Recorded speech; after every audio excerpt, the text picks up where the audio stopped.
Let's see how many people we can get in here. Welcome, everybody.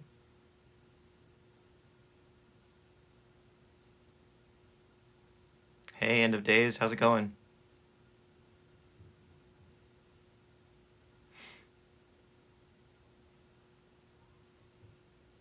So before, or after my last live last night, I spent a little bit of time digging up old footage, as some of you may have seen with my post, um, uh, my post toward Triple J. I found some behind the scenes stuff from when I was making the sunset experiment. If you guys are curious, I could show it to you. I'm doing pretty well, thanks. End of days. Yeah, I didn't have either of the apps that you mentioned, end of days, so I guess we'll just have to figure something out. I've heard of them, but I don't have those apps. We got a guest request from Sav. Hello. Welcome, Sav. Yo, what's up, bro? Uh, Not much. we know the Earth is a globe, man. It's just by science. I mean, Yeah? yes. Are you a flat earther? No, I'm a flat Earth debunker. I'm a Oh, my glober. bad, bro. My bad. I'm sorry. That's all right. I don't mind if For I sure. I often try to give flat earthers like precedence if they're requesting it in my live, like because I want to have a more interesting conversation or whatever. But if Yeah. there are none, and there are not any right now, I don't mind having Globers join and throw in their 2 cents or whatever. Yeah, That's no for big sure. deal. Yeah, I mean, I just think I don't know. Like, we have sunsets. I mean, we have sunsets. I mean, we Yeah. have. And I mean, I guess in hindsight, it really doesn't set. It just, moves. The Earth is moving on its axis. And I mean, Yeah. Oh, like, so the thing I always emphasize is that like you can be a flat earther and believe that the sun goes below eye level. That's actually a fairly scientific point of view. If you look back over history, like that's what most flat earth societies actually believed. Um, but this new idea that the sun is just traveling around in a circle above the earth all the time, that's something I call robothemism because it started with Samuel Robotham in 1849, yeah, and it is not scientific at all. I'll have to look into So, that. I never heard anything like that. I'll have to look into that for sure. so we got guest requests from a couple other people now. Dom Quality, are you a flat earther? If so, I can kind of expedite getting you up here. Um, And also, another thing is like solar eclipse, are, like a thing too. yeah, Like that's just like the two biggest art, like so the feeders. Like I don't know, but I'll let you get somebody up here. But um, Dom says he's I'm not a flat earther, but he does have a question. So sounds like it could be something interesting. alright, Anything else man. you'd like to share, Sav? Nah, that would be all, man. I appreciate it. I thought you was a flat earther, to be honest with you. That's all right. Understandable. I don't like necessarily like strongly brand myself one way or another because I'm trying to present myself as peacemaking and like balanced and fair. I So got you, man. Well, alright, man. Well, I appreciate you for letting me up. yeah, thanks for joining and sharing. Hope you have a good night. All right, we'll see what Dom Quality has to say. Hey, what's up, Peter? Sorry, I just noticed a comment that made me laugh. How's it going, Dom? You're going good, man. So my question today is, well, not really a question, but just like a thought. Okay. So what I think the Earth is a globe, my perspective is just us, like all the atoms and the molecules and everything that's made, they all have that circular shape. It's that circle shape from like atoms and even our DNA, our blood cells, even the universe. When you go so far out, we're just little particles, you know. Um, I'm not sure if you're religious. I don't know why God made everything kind of like circular in that way. Hmm. I mean, what I picture as God is the same thing, a circular being. You know what I mean? Like not really a human being, but like energy. Hmm. Well, there have definitely been a lot of people all over the world and all throughout history who have tried to discern some type of harmony in nature regarding geometrical shapes. In fact, Plato famously was one of them. If you've heard of like the five Platonic solids, I think there were five.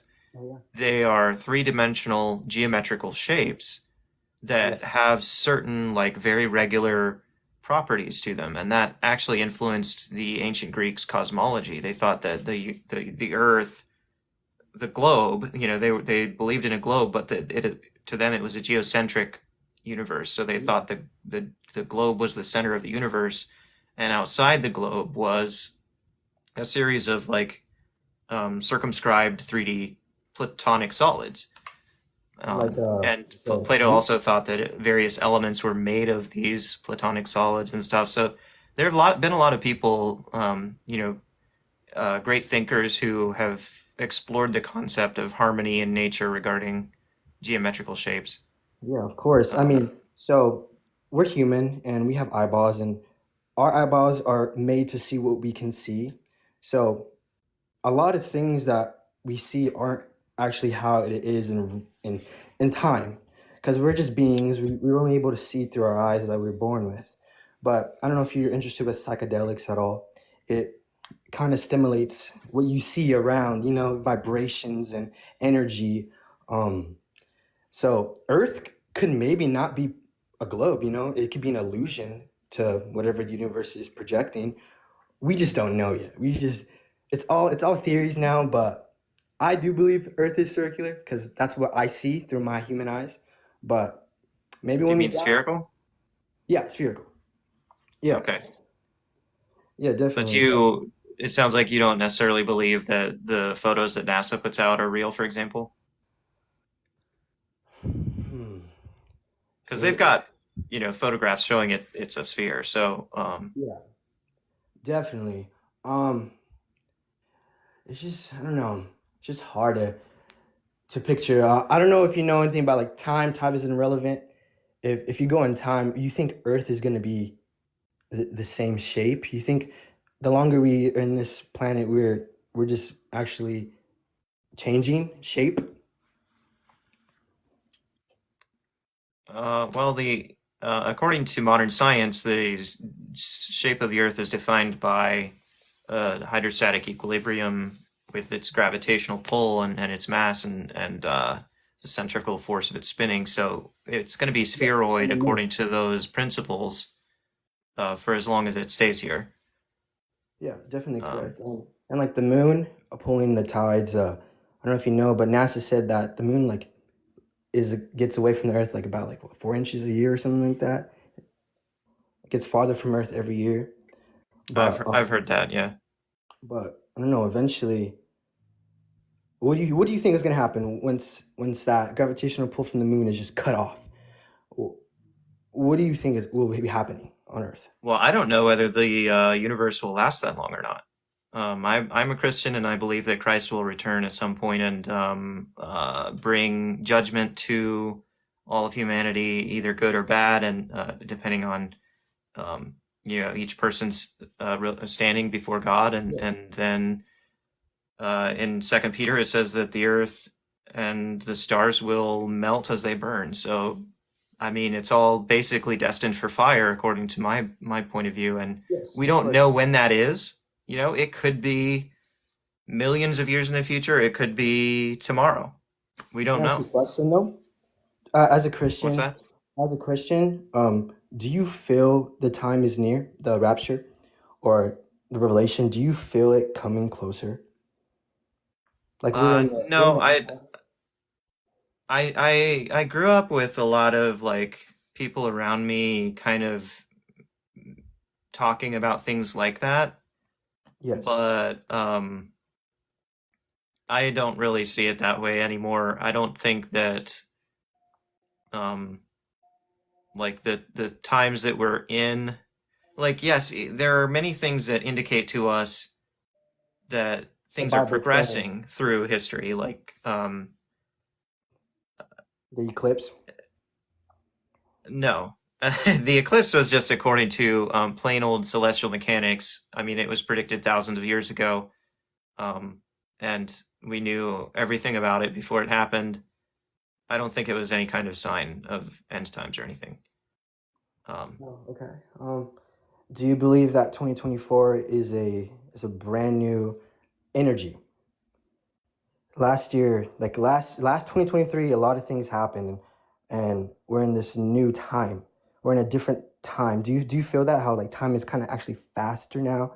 It feels faster. Weeks are quicker, days are quicker. Do you feel that?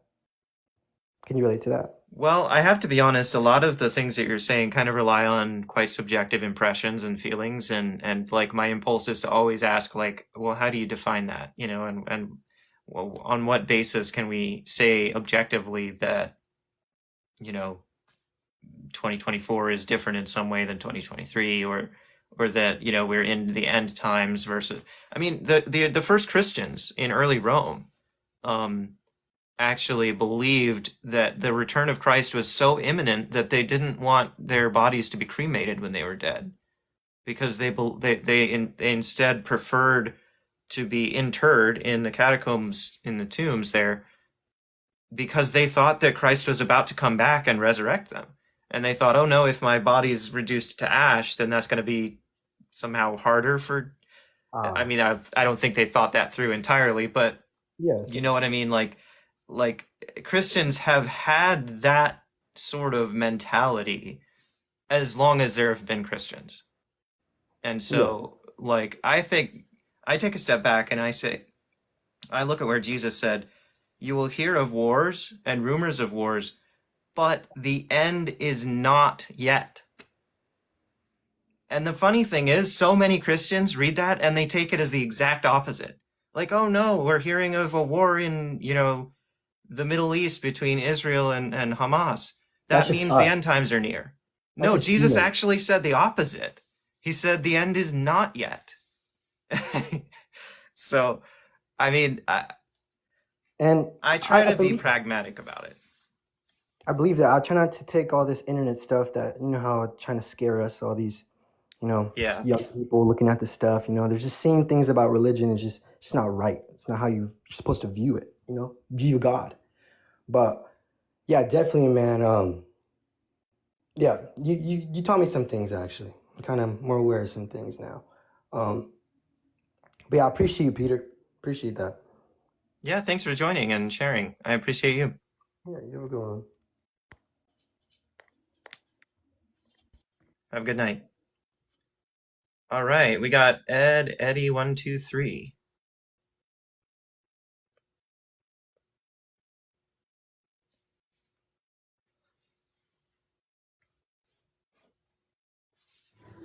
And to their relief, the plan Welcome, works. Eddie. Italy was en route to France. Are you September here, 11th, Eddie? northern France. Now on the front lines, Philly quickly acclimates to the sights and Um, sounds of war. hello? Um, And as the well, it doesn't backdrop, sound like you're here and there's content playing in your background, so I but no one is prepared for what is about to might have happen. to kick you. One fall pre-dawn morning. One last chance. Eddie, are you here? Fighting Philadelphians are in their trenches. They're trying to Eddie? catch All right. a few hours sleep. Sorry, Eddie. Maybe he just went to use the bathroom or something. I don't know.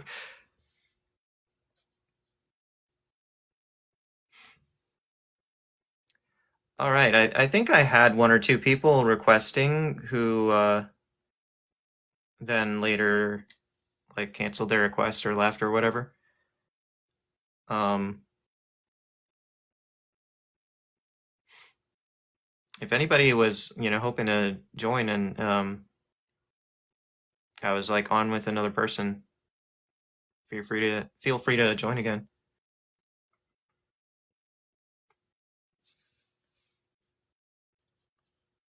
So, big pancake and undishonest seem to be.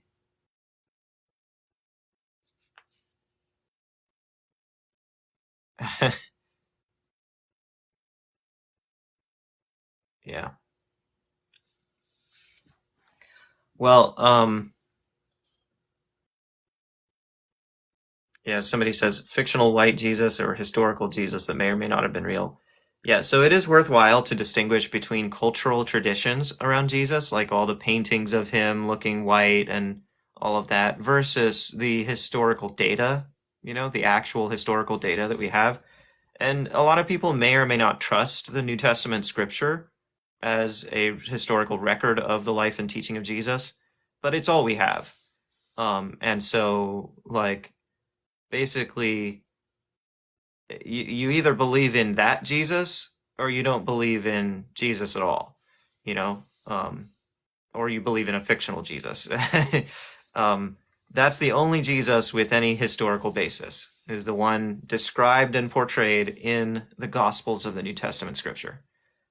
So, Christian, I think the most objective definition we can establish for Christian is someone who believes and follows those teachings specifically. Um, and yeah, you can like use the word in a more in a broader sense to mean all of the various forms of religion that have eventually spawned from that, and including all kinds of cults and stuff. Um, that's very often people who go directly against the teachings that you find in those New Testament scriptures. Um, and in fact, we kind of see that on full display here in the United States right now. But yeah, the most like objective, specific definition is people who believe and follow those teachings. How can we prove the curvature of the Earth without a doubt? Well, if you take this evidence of sunset that I have behind me, and you combine that with time zones, the existence of time zones, that is without a doubt proof of the curvature. But also, you could take star trails of the northern hemisphere and the southern hemisphere. And if you're in any kind of middle latitude, you don't have to actually travel to do that. And you can also look at photographic evidence of ships disappearing from bottom up as they move away on the horizon. All of those three things are conclusive proof of curvature. Um, Michael Hausar 455, do not use the Bible for your satanic globe. Well, I actually feel that you shouldn't be using the Bible for your flat earth nonsense. So there. How can we measure it? That is a great question. There are all kinds of ways that we can measure it, and Bob the Science Guy would be much quicker to have like 10 different ways. He's got some on his YouTube channel or his TikTok that he's already done. One way that he mentioned, I know, was like driving a certain distance and measuring that distance between two cities. And if you know the latitude and longitude of those cities, then you can use what he was calling the Haversine formula. It's a spherical trig formula to calculate the radius of the Earth from that. Now, of course, that does already assume, a lot of things, but like, as another example, my friend in late 2018 sent up a high altitude balloon with a panoramic camera attached to an altitude of 120,120 feet. And he sent the data to me, and I helped him calculate, like, we measured the drop away of the horizon at that altitude, and it was 6 degrees, which does correlate with a globe of 4,000 mile radius. Roberto Coral says, is it perfect circle or pear-shaped like Neil described? Neil deGrasse Tyson was talking about deviations by like a couple of percentage points or less than 1%, you would not see those. Those would not be visible to your eye if you viewed the Earth from 1,000 miles away. So you can't see those details. That's just like because we've measured the Earth so precisely at this point that he was talking about those like minute deviations from a sphere. We can't even measure that. Like or sorry, we can't even see that with our naked eye looking at the Earth. Um,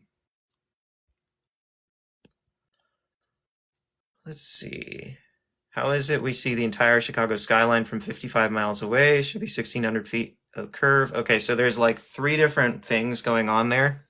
And I don't know exactly what combination of these 3 things may be present in the evidence that you were looking at there. You know, I'd have to look at it with you. But there's 3 things that classically flat earthers ignore when they complain about seeing things, you know, that are supposed to be too far away or whatever. One is altitude, the height of the observer. You know, often they just forget to include that. 2 is that you may not actually be seeing the whole skyline. Sometimes flat earthers think or claim that you're seeing all the way to the ground, but you're not. You're only seeing like the top halves of the buildings, in which case that actually proves curvature because why would the bottom half be obscured? You know, that proves curvature. And 3 is atmospheric refraction. And, you know, flat earthers complain when we use that term. Gene Techman said, "Oh, that gets slathered all over everything." No, it's a fact. Okay, we see light bend. We know light bends, and it does it in a predictable way. There's something called standard refraction that takes like typical atmospheric conditions into account. Atmospheric refraction, basically, the bottom line is we know it has to be horizontally homogeneous. So it's not going to magnify anything. It can't do what Rob Skiba did with his little table Fresnel lens. It can't do that. But what it can do is uncurl the curvature of the Earth to your eye, just slightly. So that's just, you know, geometry and optics. All right, let me catch up here.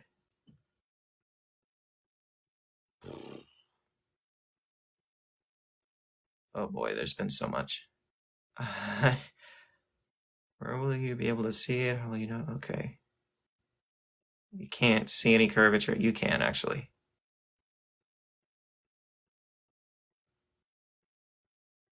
In fact, you could see any of it when it should be all below. No, that doesn't disprove a globe. Law of perspective, no. Oh boy.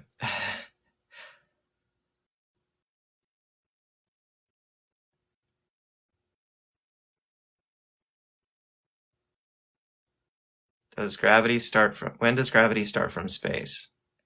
So gravity is, there's no like border of where, you know, planets stop influencing things with their gravity. That it's just it's a curve, you know, they basically their influence drops away to like near 0 and continues to approach 0 forever, you know? But technically, you know, we are in some way that's so small it can't be measured, still influenced by the gravity of every star around us in our whole galaxy, or even other galaxies. As long as there's time enough between when an object arrives on in that place for the gravitational waves to reach us, then we are technically influenced by that gravity. Oh, and they actually measured gravitational waves with what was it, LIGO? That was pretty cool. They earned a Nobel Prize recently for that. Water can't lay flat on a globe. I don't know what you're saying. Why doesn't the moon get pulled to Earth? Because of the centrifugal effect. It's in orbit. It's just moving sideways too fast. And so actually this is interesting because anything that falls on the Earth, you know, if I like take this for example, this little case for my headphones, and I throw it, it's going to follow what's called a parabolic arc. It's an arc that's shaped like a parabola. Now, the reason it does that is because that's also called a bounded orbit, because orbit is free fall. It's the same thing. But the difference is that when I toss this, its orbit lands back on the Earth, or back in my hand, or whatever. It's bounded. But if I were to throw this sideways, if I were to stand on my house and magically throw it sideways fast enough for it to go into orbit, that would mean that what that technically means is that it's now following an unbounded orbit. So instead of a parabola, it turns into an ellipse that goes all the way around the Earth. And it would have to be like hundreds of thousands of miles per second, or something crazy like that. I don't remember the number off the top of my head, but it would be physically impossible for me to throw that with my arm.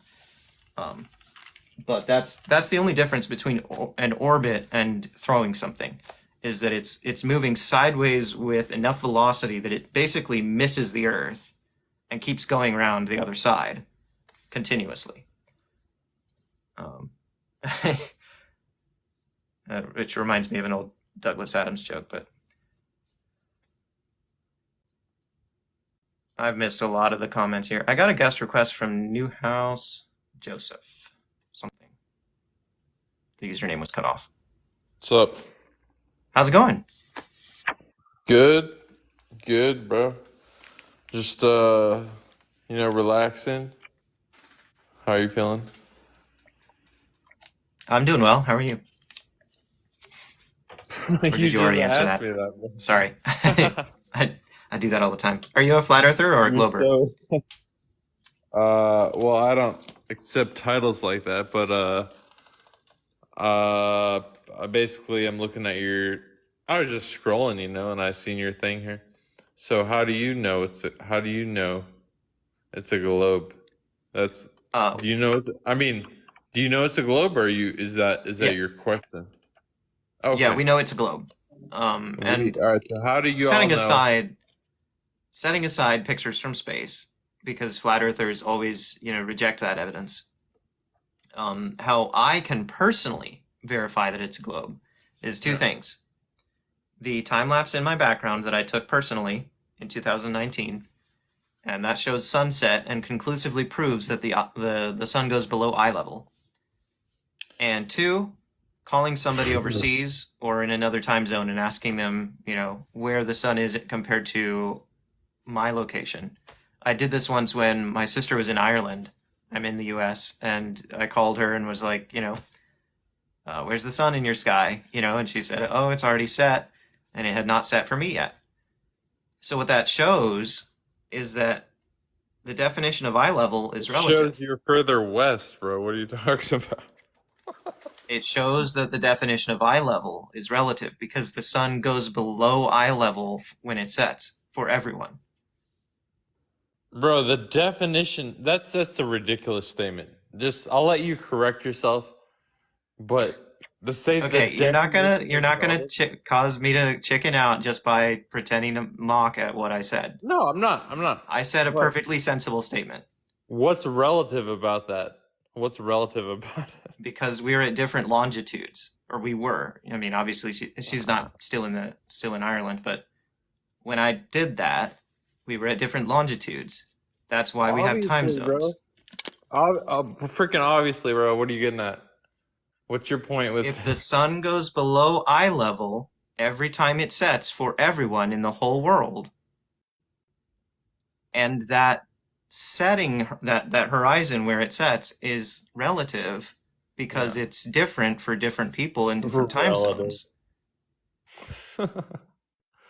Bro, do you not know what the word relative means? This is a really common argument about the sunset and like ships going over the whatever out of sight.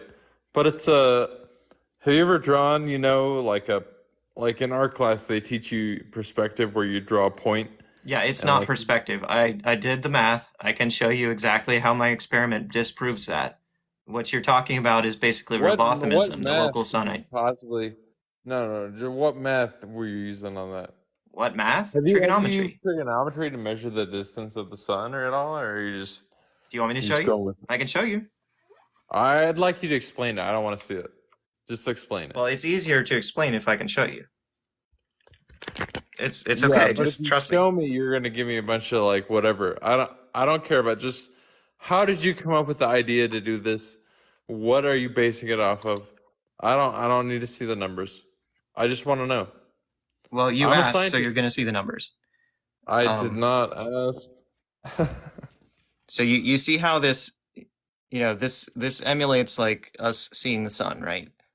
And there's a right triangle that you can draw from your eye to the center of the sun and to one of its edges. That makes a Why are right you showing triangle. 3 different suns? Well, just to show that, it does not matter how far away or how big the sun is. So That's a wait, big wait, point wait. of contention.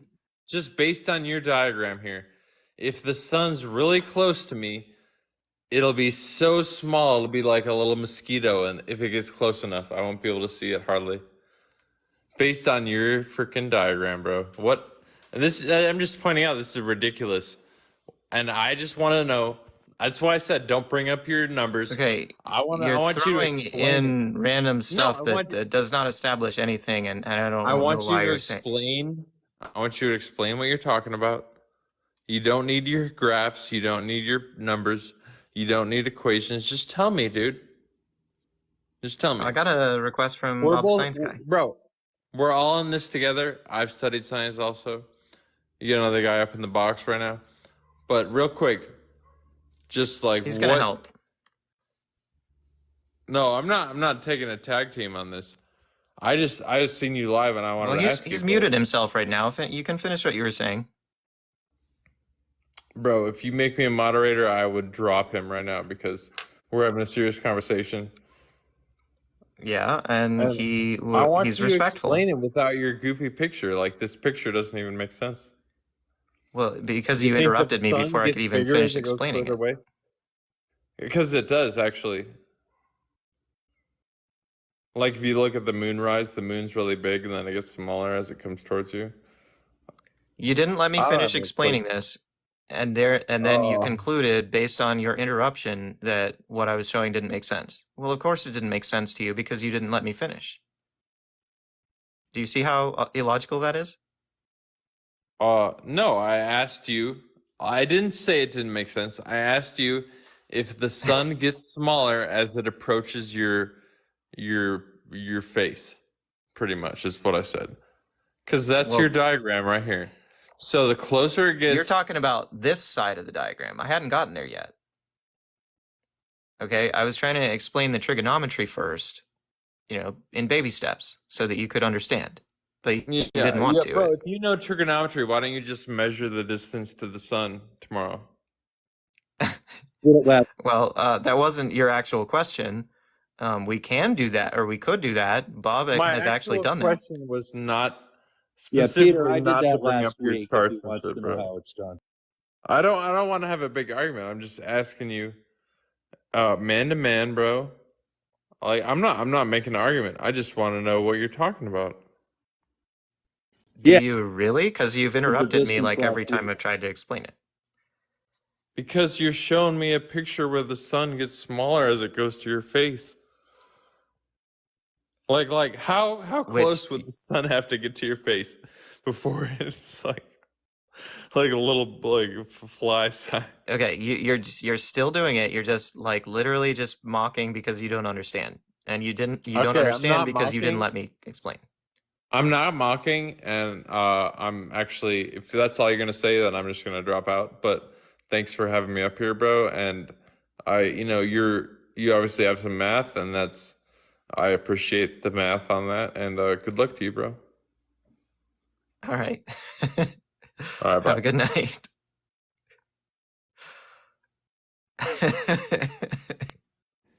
Math is their, isn't it? Their kryptonite, is that what you said? Yep. Yeah, Yeah, I often. mean, all you have to do is say similar triangles, and that answers the question. You know, the size of the angular, the actual size of the object is related to the distance and the angular size. If you have the Right. same angular size and it's further away, it's a larger object. If it's closer to you, it's a smaller object. We know how far away the sun is. Yep. Yeah. That's too bad that that guy didn't want to let me Did you explain see that. Simon and Dan measure the size of the sun with a shoebox the other day? No, I didn't. Very elegant thing. He took a shoebox and he cut a small square out of it, and then he taped some aluminum foil over the square and put a little pinhole in it. And then by looking at the size of the sunspot on the other side of the shoebox and the distance between the pinhole and the sunspot, he calculated the size of the sun and got within about 10%, which isn't bad. Wow. It's something you can make make on your kitchen table as a science project.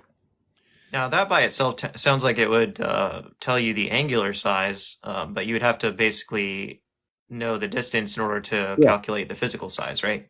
Correct. He had to know the distance, which we Yeah, do know, of course, every day. of course. He That's also measured cool. the speed of light with a chocolate bar the other day in a microwave oven, which was pretty cool. I was going to use cheese. I'm going to do it with cheese, good American cheese. But that's a pretty simple thing. That's something that anybody can do too. Just got to be a little careful so you don't set your kitchen on fire. Wow. Microwaves are That almost 2.45 gigahertz.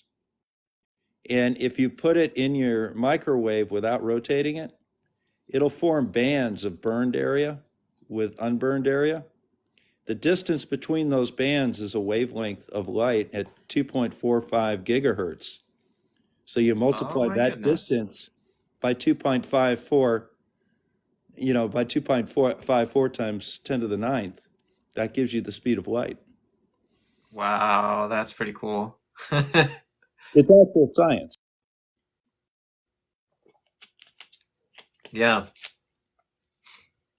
Although if you say I measure the speed of light with a chocolate bar in a microwave, then somehow I feel like that's inviting flat earthers to mock it even more than they do normal science.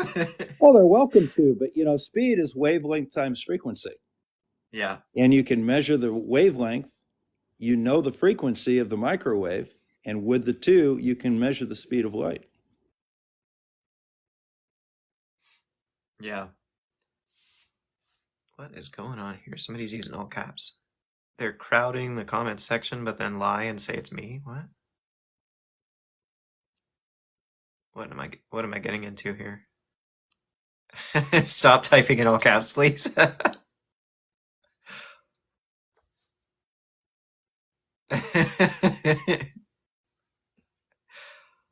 Oh boy. Is Real Truth a flat earther? Oh, we got a guest request from Elias Kyle. You up for another guest, Bob? Oh yeah, I'll do one. I All really right. Well, thanks for chat with joining, that Bob. guy, but I don't think he was afraid of Yeah, math. that was too bad. All right, Elias.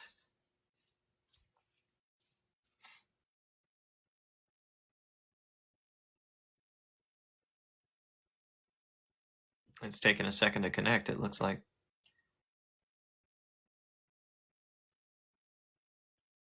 Uh-oh. Maybe it won't Yeah, connect.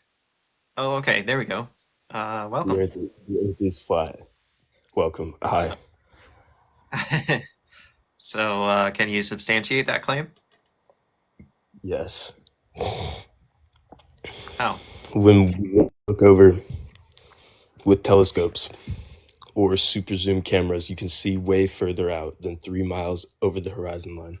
Way further. Okay, I just And you explained can this to go up someone earlier. There's at least three light reasons with that come to my mind why that can be.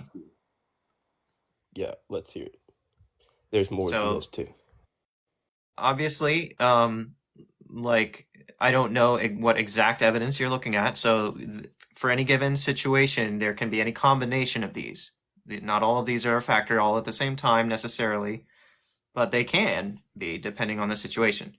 One is there's observer height, so if you're not at ground level, Yes. It was every all at ground level, standing. well, So you might short of assume the that, sort of but the sometimes I've no, no, seen no. flat earthers make that claim, but it's not Yeah. true. And So, there's been a scientist since before Einstein. He's shown a picture with Einstein. What's his name now? God, I can't remember his name. But he went up in a balloon, the first person ever, are and you he said talking it was about flat. Picard? Yes, Picard. Okay. I don't. And he was erased from all the textbooks in the mainstream teaching, He's on Wikipedia. That's not Picard is being erased from erased from main. textbooks. mainstream indoctrination facility. As we know, the government is Picard. He took one of the first images of the curvature of the Earth. no. Then I'm not talking about Picard. I mean, I don't remember the Well, guy's name. You figure out what you want to say before you just randomly start speaking. But he didn't even do my first one yet, and I got more than that. well, this isn't about like this isn't Government where. and the moon landing being fake, and it's proven. And I have the video of them filming themselves faking it, and it's Okay, out. I didn't want all of your evidences all at once in a giant gush. Okay, that's not conducive to conversation. Sorry, you can just go on the first one. Sorry. Thank you. I think So his statement was that we can see too far. yes. Yes. So I didn't there get were three reasons. finished. Yeah, I didn't finish getting through my 3 reasons why that can be sometimes. The first one was observer height. So every foot you go above ground level, that's another foot you can see, past the curvature, like because your line of sight acts like a seesaw, right, on the horizon. And number 2 is atmospheric refraction, because the Earth's atmosphere forms a barometric pressure gradient, so that causes light to bend around the curve sometimes. You also know you can't have a vacuum next to a. Please don't It's a interrupt. red herring right now. Sorry, I don't know what a red herring And is. it's But you an did have irrelevant thing. That No, it's not. a red You can't herring is have an irrelevant thing.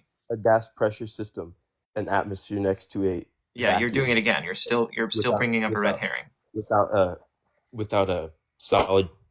That's not barrier. relevant to the topic of how we can see, violence- too far. Okay, so you had your third reason for us to see farther than normal. Yeah, Mhm. at this point he's mixed me up so much I almost forget what it was. I think it was It was not light refraction yet. You said observer height and you said refraction. I think the third one yeah.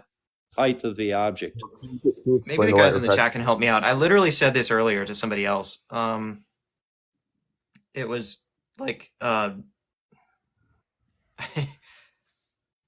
I think it's that sometimes you are not seeing all the way to the bottom of the building, even though you think you are.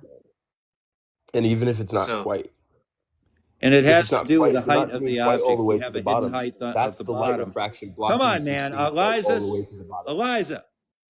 Come on. What? I I'm was telling you. talking. You don't need to start. Now, I- the height of the object in the distance will have a hidden Yeah. height at the base of it. Yeah. So if it's a tall enough building, you'll see it from quite a distance. That's why you can see the tops of the buildings in Chicago from 53 The whole miles. thing. Yeah, sorry for I got a little bit mixed And you up and can see forgot way what I was other saying, ones. but yeah. It was height or observer height, hidden height on the object, and refraction. Those were the 3 things, I think. So, I mean, unless you can actually account for all of those 3 factors conclusively in your observation, and then still somehow establish that it's like too far, then maybe you can establish that you found some type of inconsistency or unexplained evidence. But that does not prove that the Earth is flat, not by anything even close to a long shot. and you can send things into the firmament, and it hits it.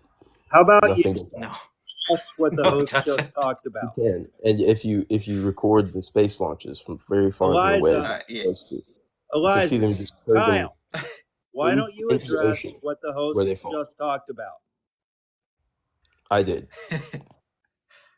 You I didn't did. address it. No, Your no, claim you that didn't. we see I'm not too gonna far address it. because of what he told you. Okay. I'm If you not. want You to I just move didn't on to switched the address it, next. topics. That's what you but did. I can address it more. I can address it more. The light refraction isn't real, and you can see the whole building, the whole line from way further than you're supposed to. If it All was right, 3 miles, you're gonna have to show an the example height of the building, if the you're gonna height make of the that building claim. would be miles below, and they did the Chicago skyline Yeah, you're gonna have to from show an example if you're Yeah, gonna we're make that missing claim. the across lower lakes, and 800 they've feet done it on the Chicago skyline, and I have yet across to see a 160 photo. something miles I have. on Come different on, Eliza, islands do you just talk? in the city. Can't you hear people Hey, I was talking? still talking. Actually, you were interrupting me, sir. Can't you hear I don't know people what you're talking talking? about. Can you What did you go on say? mute, please? No. I was still talking, and you started. The Chicago sky. What? You're on mute now. Good job, bro. He muted himself. He was getting really, really mad, raging. Poor guy. Confused Well, you technology are man. kind of I just showed a acting in little a rage. kind of triggering way. What? What the heck is it doing? I'm pressing. He's just constantly talking. He's not listening to any responses. I'm trying No, to I am. press his mute button, and I think it's muting you, Bob. Yep. Am I? What the heck? Do I have to press? What the heck? I this is. I promise you, this is a glitch in TikTok. I promise you, All I'm right. not Well, doing in any that. event, we can't see the bottom 800 feet of the buildings in Chicago, and that's documented, and that's from 160 feet of observation height. He can't produce any evidence that shows Lakeshore Drive from Michigan. Just as simple as that. Normally seen on the Earth, on the curved Earth. It follows the curve predictor. Thank you, Bob. But I've seen ones that don't follow the curve predictor, and they were at the base. They were at the shore, Present them. and I can't show you a video in this. You know that. No, I don't. I've had plenty of guests that could turn on their camera. I mean, I don't think there's any setting on my end preventing you from doing that. If you can't do that, it might be because TikTok isn't letting you. I'm not sure. And I can Have you screen share tried? to you. I can screen What's share that? to you. Can I? I don't know how I'm going to show you a video. Even if I can show you my camera, I can't show you a video. Show it to you if you want. I just said, even if I can show you my surroundings, like my camera, I can't show you a video. And All right. Well, do you know how to look it up? I could look it up on my computer and Yeah, look it we up. could. Yeah. Look it up on TikTok. Of course, it's on TikTok. It's always on on the TikTok. web too. It's what? It's on the web too. It's just easy to Okay, find. but what would you search on TikTok? You search high zoom camera Earth flat proof. All right. We're gonna look at this together.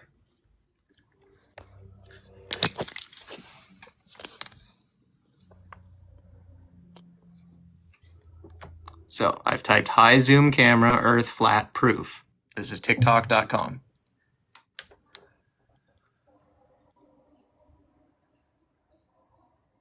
All right. That doesn't look like Chicago. Yeah, there's ones that aren't Chicago. Because if you have things in the land, like, I don't know, but I don't know how the Chicago's land was. If there's things in the land, then the place is actually way lower than you are. Are you gonna let me know when I pass it here? It's like the curvature of a gigantic hill. I don't know. I don't know if that's how it This, is. by the way, Oh, proves I the can Earth is see. a globe right here. You see how those turbines are obscured? The bottoms of those turbines are obscured. How the heck would that happen on a flat Earth? Just side note. I can't see it. What if that's what the light refraction does? Is it messes up the right It just at the doesn't. bottom? I promise you, it doesn't. That's not Why how. not? That's Why not how not? optics work. But why not? Because it's not. I There's mean, the actually a only ton of the only critiques demo. in the scientific community that you quote from Yeah. in what light refraction even is. Yeah, actually, A.T. Young does a very nice job of it. But there's the Chicago skyline right there, and as you can very clearly see, the And you can Willis see it Tower. fully. See the Willis Tower here? Notice the top Yeah. section of the Willis Tower and then where this shoulder is. Okay. Yeah. Oh, Where's the bottom of the I was. Willis Tower? Right there. Right there. You think that's the bottom of the Willis Tower?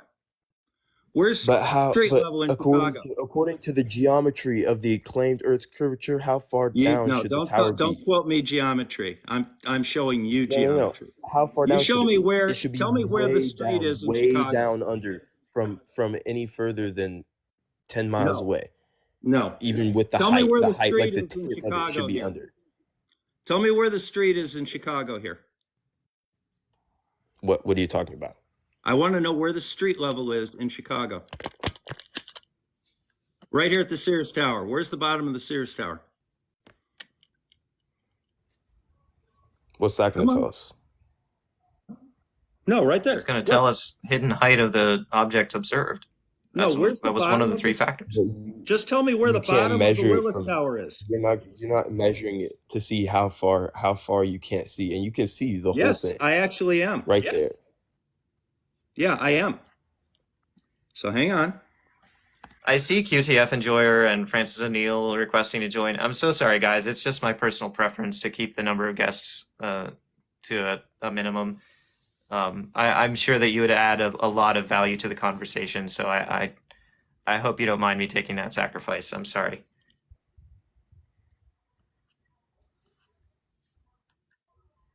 Trying to find a side view of the Willis Tower so you can see it. QTF Enjoyer is saying I'm a flat earther just so we can join. I know better. And there's videos of the sun being close. No, Because it is, and it's no. not the Stay same with as the the Willis stars. Tower. When you zoom in Stay all the with way the to all the Willis Tower. stars and all the planets, they are not the same as the CGI pictures that NASA shows us. Elias, the have you sun ever and the heard of Gish stars galloping? Yeah. Okay, so here's the Willis Tower. All right. He was still. Stop talking, still going. Elias. No, it's perfect timing. I'm talking It's now. perfect timing. I was explaining myself. Here is the It's Willis Tower.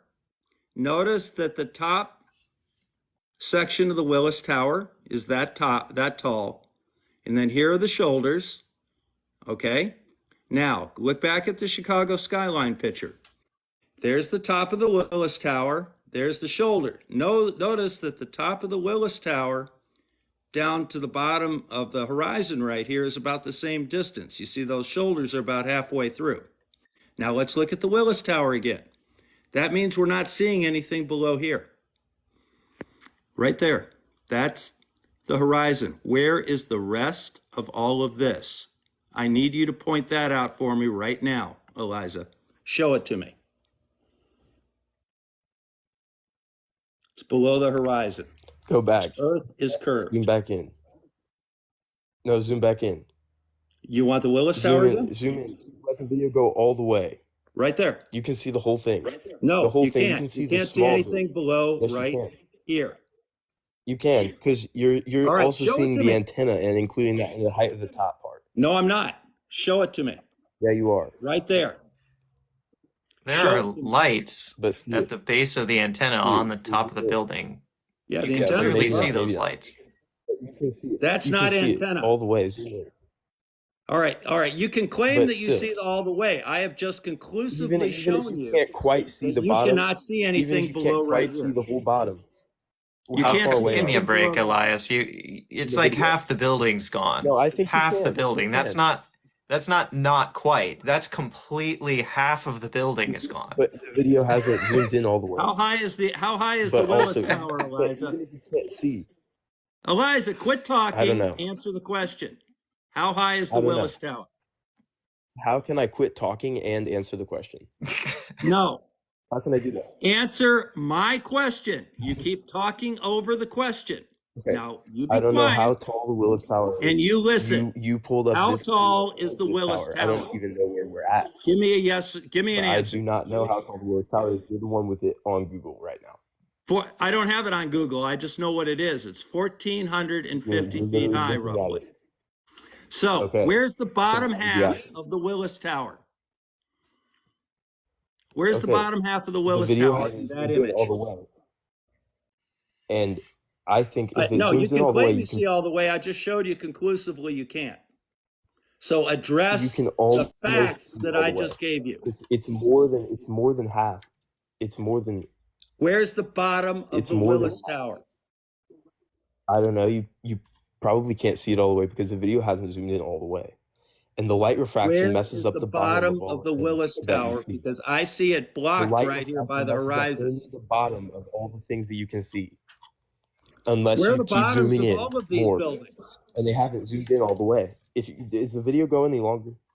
No, I don't care about your video. We're talking about this image right here. This isn't my Where are video. the bottom of these buildings? Oh, how far away are we in this image? 53 miles.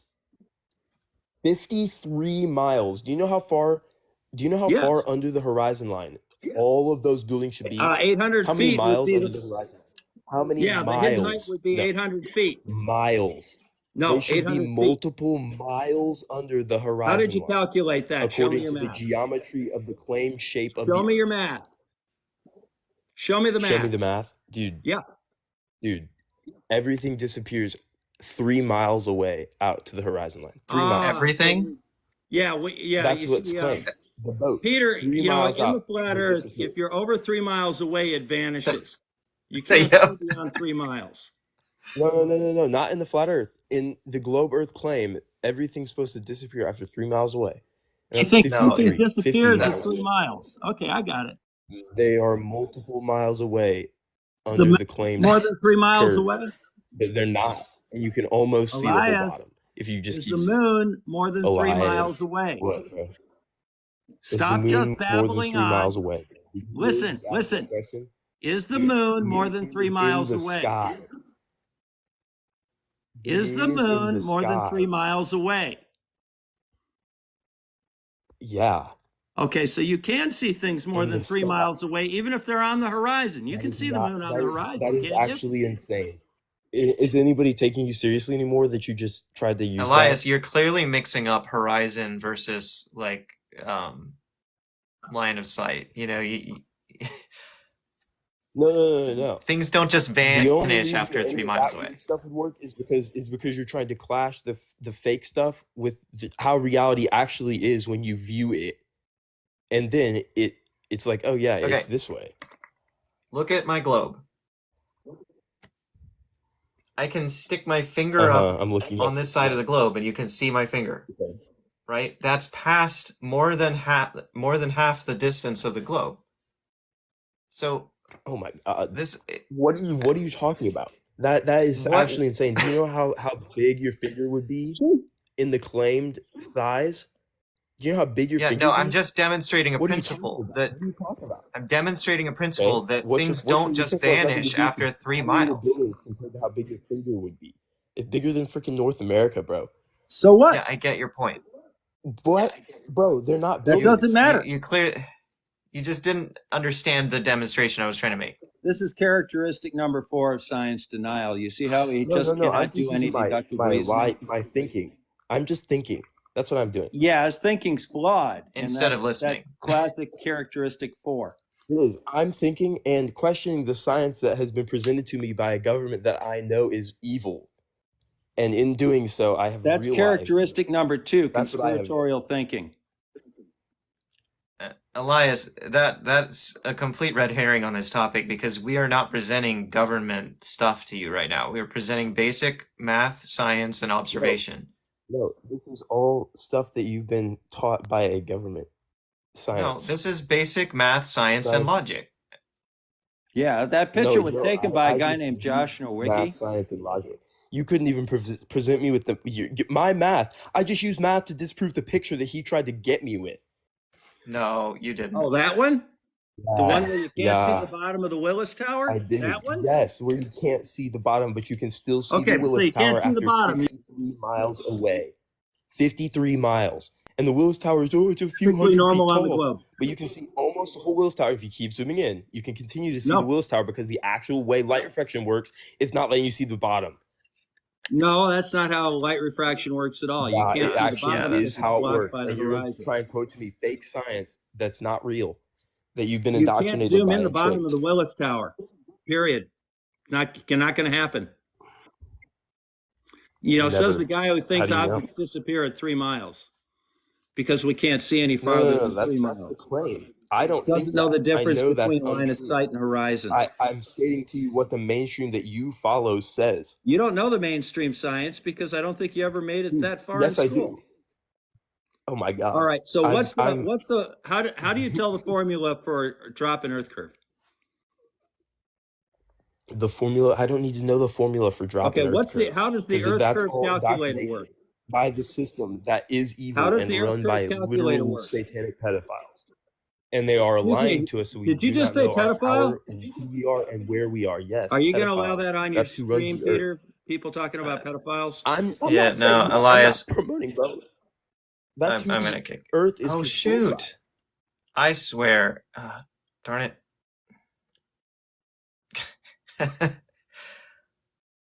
I pressed the right button. TikTok is gaslighting me. I pressed the right button and it kicked you instead of him. I'm so sorry, Bob. That's okay. We'll let you slide. It's your stream. It's been doing Yeah. that to me though, over and over. Do you notice how when I'm they get cornered, they start bringing out those words and they start calling names and they start denying things that we can all look at right on the screen? yeah. That's sad. And that's pretty typical of what you see. But just in case, Yeah. anybody missed it, there is the Willis Tower from 53 miles. Notice you have a very narrow top and then the shoulder comes out. Here's what the Willis Tower actually looks like. So you're seeing this narrow top, and then the shoulder comes out, and you see about this far down. You also notice that you only see the very top of this building right here, which I think is this guy. If I'm not mistaken, that may be that building right there. But if you look at it I made it closely, a little bigger on my screen so my yeah, camera can. you see the way that can see. building, it kind of has that little Yeah. protuberance on the top.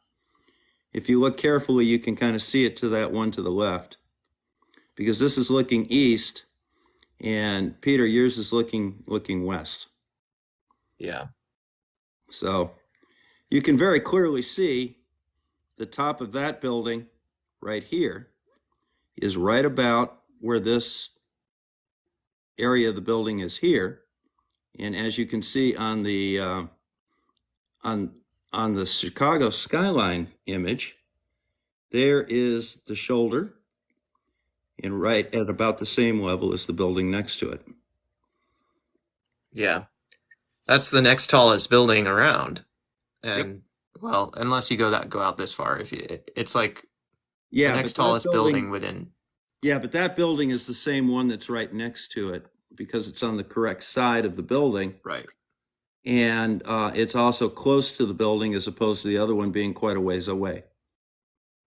So Yeah. you have a very nice thing. So all of this building down in this area is all missing because it's hidden by Earth curve.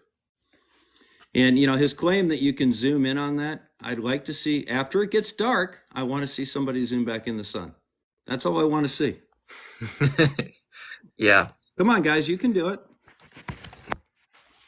So I think I'm learning how to avoid the TikTok app glitch where I kick the wrong person or mute the wrong person. There's like a little button at the bottom that brings up a list of current guests. And I've been trying to use that list, but if I press on the name just on the main screen instead, then that might help. All right. So thanks for bearing with me while I figured out that nonsense. Yeah. Well, I'll get out of here for a while if you want to get another guest up. Well, I don't have any requesting at the moment. Uh, Um, it just bothers me when these guys come up and just spew this derp that they hear on YouTube. And when yeah, you show them evidence to the contrary, they just literally cannot bring themselves to see it, even though it's blatantly obvious, because their script is so strongly pushed into them. And then you start calling them on it, and they start calling in names and saying yeah, vile things. It's kind of like dealing with children. Ill-behaved yeah. children. Very ill-behaved children. Yeah. I wouldn't tolerate that with my kids, that type of behavior. I'm sure that you Oh wouldn't no, with yours if you had any. no, not even close. Not unless it was as a joke. If they were Uh, just being silly, then sure. To a certain extent. Although well, sometimes are I these tire guys even of being that kind silly of or are they thinking. being serious? Do they really believe this stuff, do you think? Well, they seem to. I certainly don't think they're making a joke. And if Well, they or are are, they I just somehow don't. or are they If they just are trying to making a play joke, games? yeah, if they are making a joke, I feel like we're not in on that joke. So that's a problem. Well, I think a lot of them are contrarians that just want to come up and argue. I mean, they don't really care one way or the other. They just want to come up and argue and say stupid things and try and get a reaction and attention out of it. Yeah. That was kind of embarrassing. When you sit down and show somebody the obvious and they still can't see it, just makes them look bad.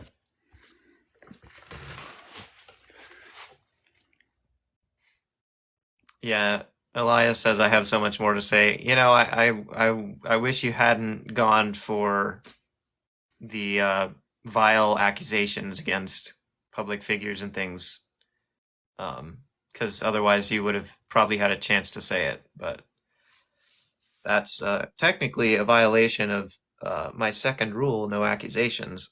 Although it was primarily written for people present here in the live, um, it kind of goes for you know. Um, I think there's a line you can cross with public figures too. Yep, and If that's it one of if them. it would if it would qualify as defamation in court, maybe we'll say that's even with the public figure standard, because I think there's a thing you have to like prove actual malice in the case of a public figure or whatever, um, just meaning reckless disregard for truth or whatever. No, I don't talk to Yahtzees. The last time I talked to Caleb, he really wasn't that impressive or that interesting, and I don't really have any desire to talk to him again. I would like to speak to his boss, Whitsitt. And I have Oh, spoken with Whitsitt a few times. Whitsitt at least will have a decent conversation. Caleb is just a petulant child who doesn't know his stuff. I yeah. didn't find him Matterman very says this talented wasn't at a debate. This was a double teaming. That's another reason, besides my personal preference. That's another reason why I tend to try to limit the number of guests, is so that people can't say stuff like that. It wasn't Um, double teaming. I think the host was actually pretty quiet most of the time. It was just me dog walking you. What even happened? Hey, Black, how you doing? I'm doing good. Oh, Still we were sick. talking about the Chicago skyline image, and some flurf was trying to claim that you could see all. It was taken from lake level, and you could see all the way to the streets. And we Oh. just kind of basically showed him you can't, and demonstrated it clearly, but he couldn't see it. and then he started making vile accusations against public figures. So, Yep, sounds about right. They do that. Yeah, Okay, it's fun frustration. time today though. I was in public speaking and I gave a so I had to give a 7-minute speech about pseudoscience. I went overtime. I went for 12 minutes, nonstop. It was very funny. Many people laughed. Basically, just dogged on astrology for like 12 minutes. Very fun I time. don't suppose you got a recording of it, did you? I can almost guarantee you that somebody did.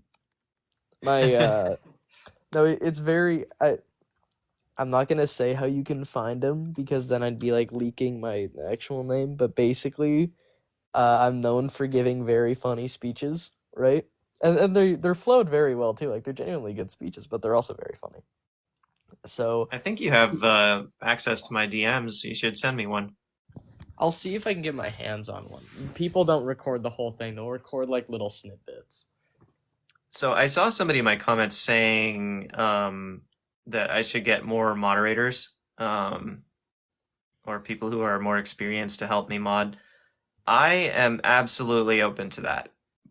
So if anyone would like to volunteer, we can talk about that, and um, I may have to learn how to do it, how to set somebody as a mod. I think I might have set Black Knight as a mod, actually. You yeah, you did. End of Days says he'll moderate. I happen to have chatted with him a little bit in DMs. So let me add him as a mod. Thank you, End of Days. Oh, and Richard P. We got Keith O'Neill saying Richard, or no, wait, it's off my screen. Keith O'Neill saying Matrix is a good mod. Let me see. Oh, here we go. Yeah. We're just adding a bunch of mods today.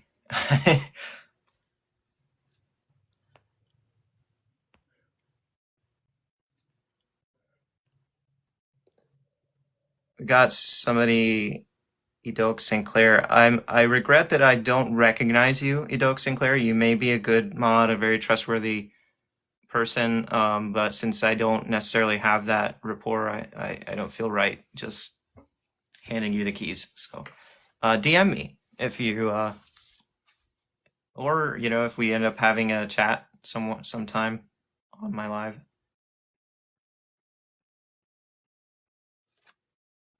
It's mute and block only, but not guest management. Oh wait, okay, so like,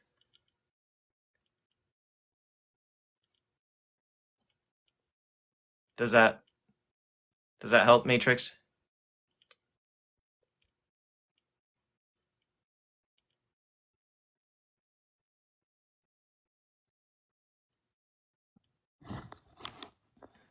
Okay, I've got an update.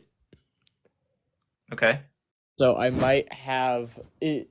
I don't have a snippet of the pseudoscience one. I couldn't find anyone with it. I do have a couple snippets from some old high school speeches though that were equally as funny, but Okay. it's like a screen recording of a screen recording of a screen recording of a Oh screen boy. recording of a Snapchat memory, and it's like 5 seconds.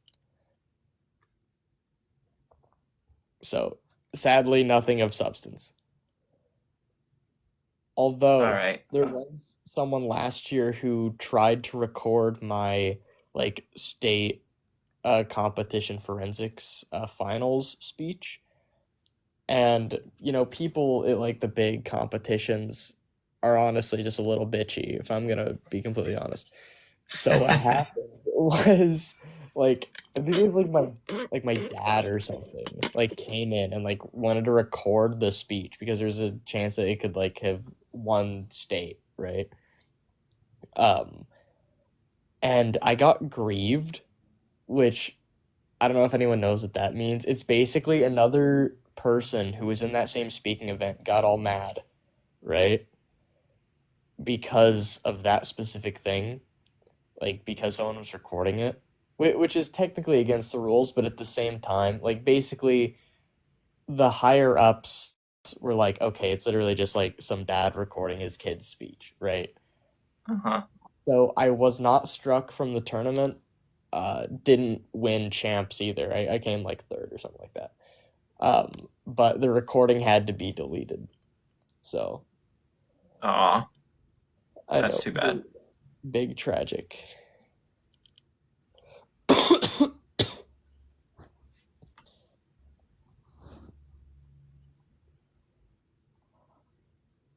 He says land the plane. What is he talking about?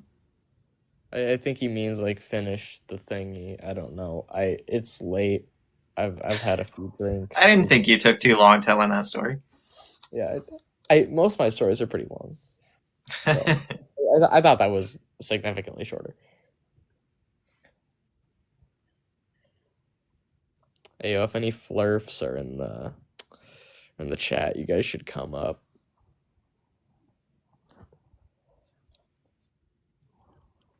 Yeah, Peter and Black, I'm going to hop on out. I got a few things to do. Get some flirts up here and let you deal with them, Black. All right, I'll probably be Thanks a around lot, Bob. I'll be around for another 5 minutes. It's like midnight for me right now. Okay. I'm gonna switch to the smaller box unless you want a big box. That's all good. I tend to try to keep it on this unless a guest asks for a bigger screen. Nebs. So Partly that's because people can read the rules better that way. so Mr. Nebs, I did think about going public. The difference is like I'm not exactly finished with my little college career yet. I want to like properly finish that before I go like public. Um just so like, Yeah, I don't get like swatted or anything. yeah. In all fairness, I graduated from college in December 2014, so that's almost 10 years ago now. I'm getting old, and I'm probably much more established. You know, I own a house now. I've got a mortgage. I've got a wife. I've got a full-time job. You Yeah. know, so Black Knight, I understand if you're like in a slightly more formative period or whatever. That's understandable. Or I so I've said where I like go to college like in passing, right? Um which honestly I was a little comfortable with because I don't live in the same town I go to college in. I actually live like 3 hours away, which makes things very irritating. Hmm. As you would imagine. But You don't commute that every day, do you? oh no. Oh, of course Okay, not. good. That would be such a nightmare. No. Oh no. Or I do most days, but it's also because I don't really have like any morning classes. So it's like whatever. And I like long car rides. It gives me time to think about stuff. So it's but I've talked about it in passing, but I'm not gonna like go 100% public. There's like 50 people on here. That's a little too much for me to mention it. If there were like 20, I'd probably go for it, Nebs, but right now there's Well, just it's a bit too totally your decision. You should not feel pressured into anything. End of days. I was just waiting until Black Knight was finished with what he was saying. I saw that you were asking. I mean, if you want to tell me something, sure, by all means. When I hit the multi-guest button now, it shows the request option. Yay! Does that mean that you can actually join? You should try it. I mean, just because we got Black Knight on here right now doesn't mean you can't give it a try. And we don't have any requests from flat earthers right now, so no better time. I think I saw them all in like one live earlier. It was just some flurf like playing back the whole Professor Dave explains versus Flat Earth Dave debate. Like there wasn't even any substance, and there was like 300 people watching the damn thing, and they're all flurfs. And they're all like, "Oh yeah, Flat Earth Dave got that," as he's like actively getting railed by Professor Dave. Okay, we got a request from Dan Mercer. End of Days is saying it never used to have the button, but it still says live access is needed. That is a bummer. I do not understand TikTok sometimes. It just behaves in such a weird way. I'm gonna accept Dan Mercer and just see what happens. All right. What's good, Dan? Do you think the Earth is flat? Can you hear me? Yeah. Yeah. Is this mic too loud? No, it seems fine. Sorry, I gotta turn you up a little bit, bro. I can't even hear you. Sorry. There we go. Hey, what's up? What's Hi. good? Let's see how we know the Earth is a globe. Question and answers. Rules. Be willing to listen. Noah.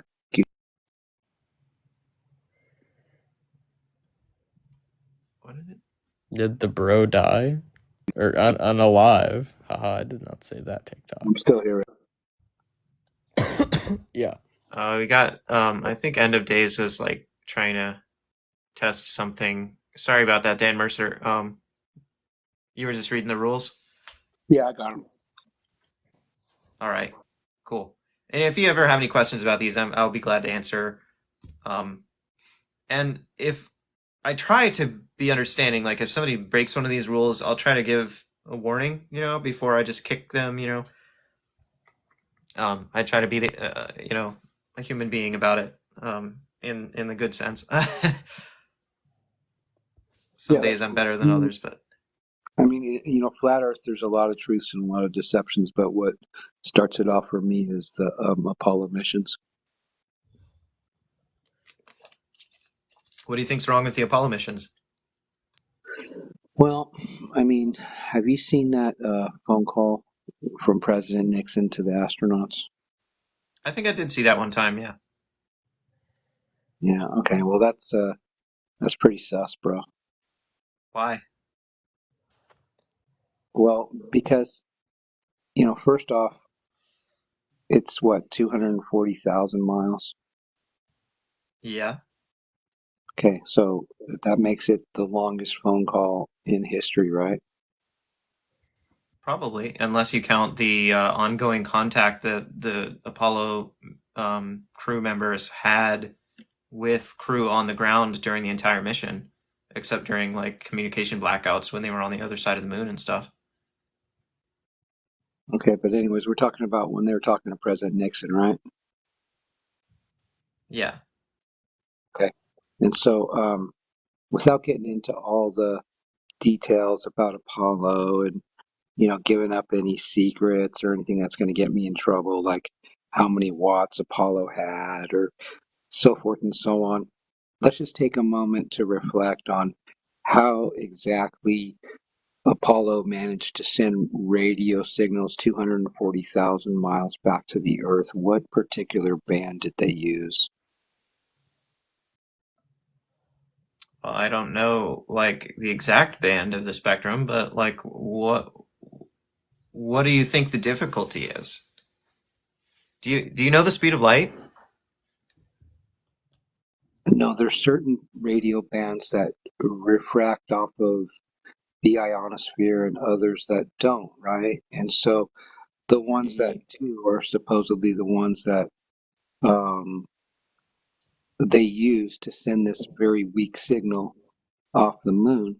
And then it was picked up by a gigantic satellite dish in Australia because the signal's so weak, right?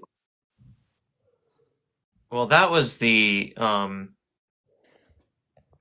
am I forgetting? Did the phone call happen during the very first landing? Is that what you're referring to?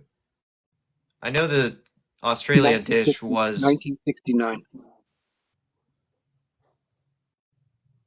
um I can't anyway, remember off the top of my head which Apollo mission it was, but it's the one in 1969 with Nixon. So, yeah, so uh, sorry to interrupt, but like Francis just said in the chat, the band does not decide whether or not it can make it through empty space. yeah, Yeah, and do you it realize does. It does. There's only one band that's going to make it all the way there, according to NASA. no okay, Dan Mercer, are you referring to making it through the ionosphere? Yeah, through the ionosphere, right? Okay, that's an important distinction because what Francis said still stands. Any band of the spectrum can make it through empty space. Empty space is empty; it doesn't block any radio waves. Um, Okay, fair so, enough.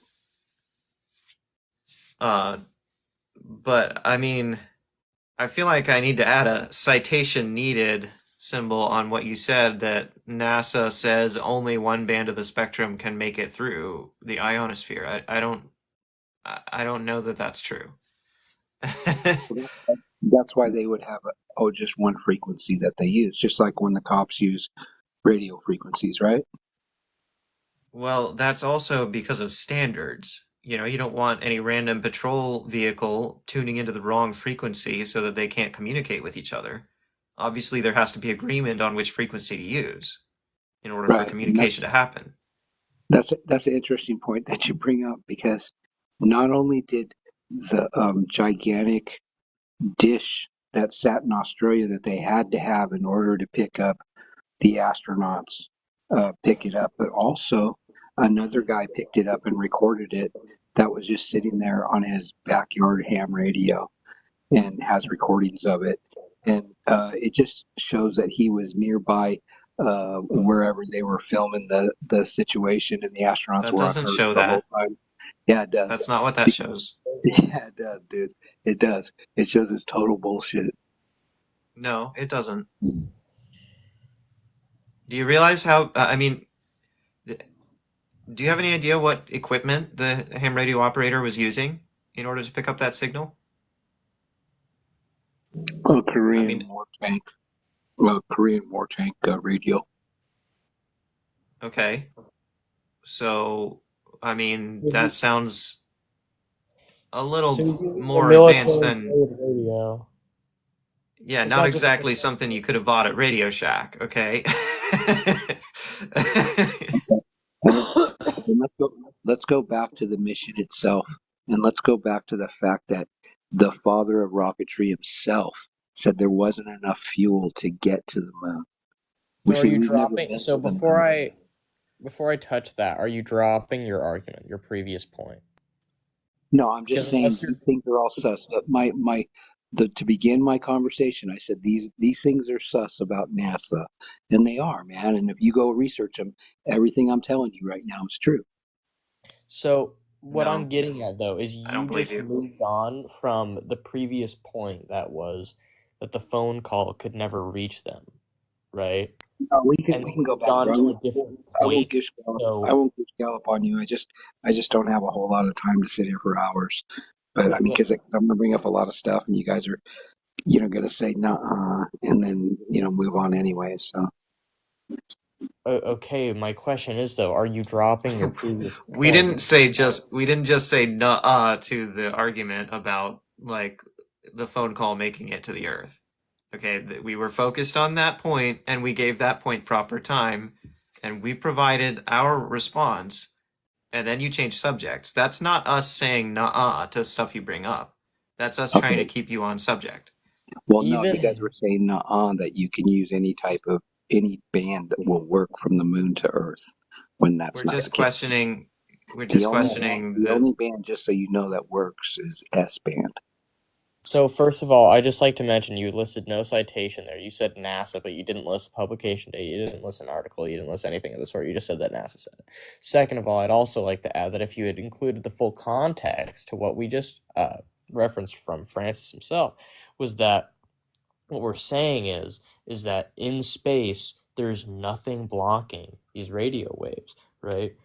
And you even admitted yourself we're talking about just getting through the ionosphere. So I don't exactly know what you're on about. yeah, when you make Anything. a claim of fact that cannot be substantiated in the conversation, that is fair game for us to question that. That's not us just saying nuh-uh. I think If he's you make a claim, we can say citation needed. yeah. I also think he's furiously googling stuff. To move on though about the whole rocket conundrum. So here's a fun fact about rockets, right, and space travel, is that you're not using like the rockets themselves the full way. So there's this magical thing called a gravity assist, right? So we can actually calculate the acceleration that's gained from the gravity assist, which basically all you do is you can calculate the force of gravity, right? using Newton's law of universal gravitation. And then what you can also do is you take Newton's second law and you plug in the force that you just got from the law of universal gravitation, right? You plug in that for the force, right? Then you plug in the other necessary component, and then what do you know? You have your acceleration, right? So you're not using the rockets the whole way. Even then, this is also pretty simplistic. Gravity assist math is a lot more complicated than this. This is a very, very brief overview, but we do know for a fact that it would accelerate the spacecraft as a whole. Yeah, I got So, a person in the comments saying he's not listening anymore, and I'm starting to be concerned they might be right. yeah, he's just furiously Googling stuff. He's keyboard Dan warrior. Mercer, if can you put yourself back on?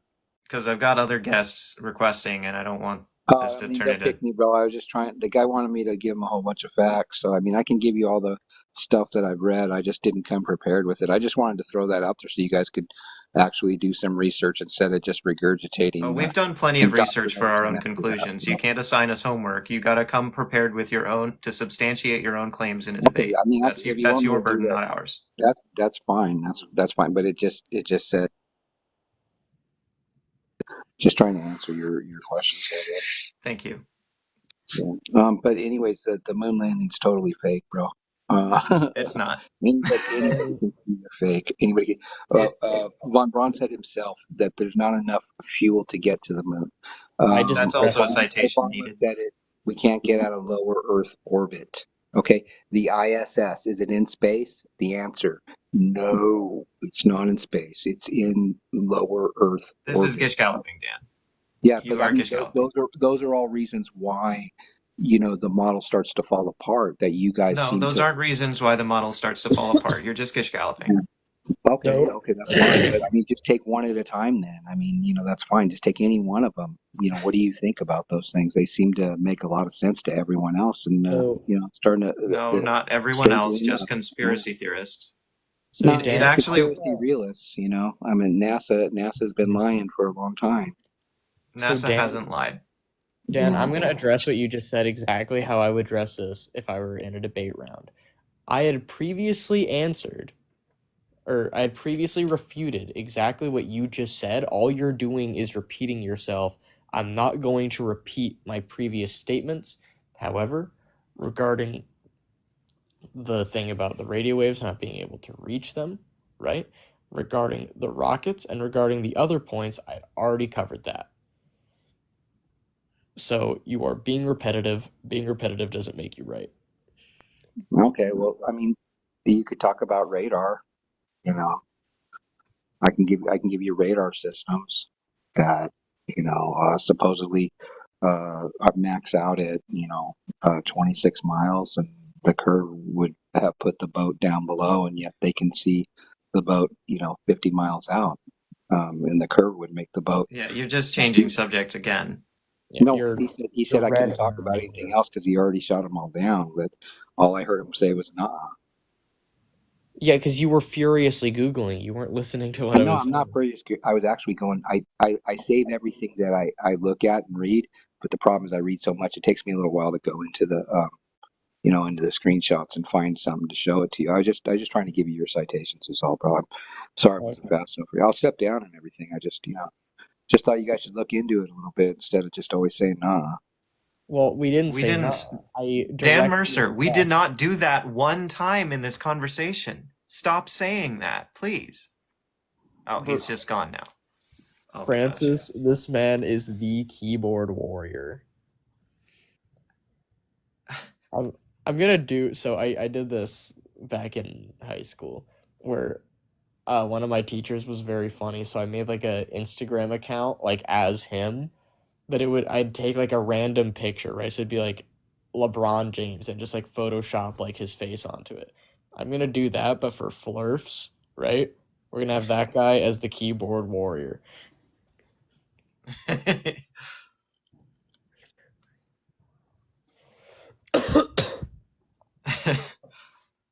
Well, we did have another guest request at one point, but they're gone.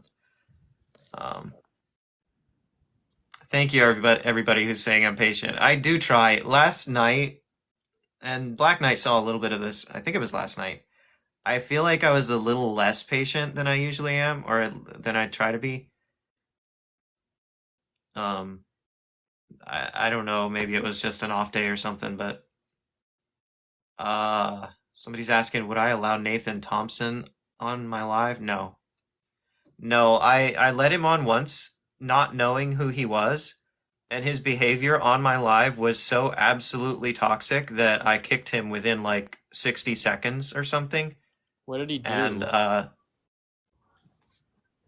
he he he started making accusations. That was basically the reason why I kicked him.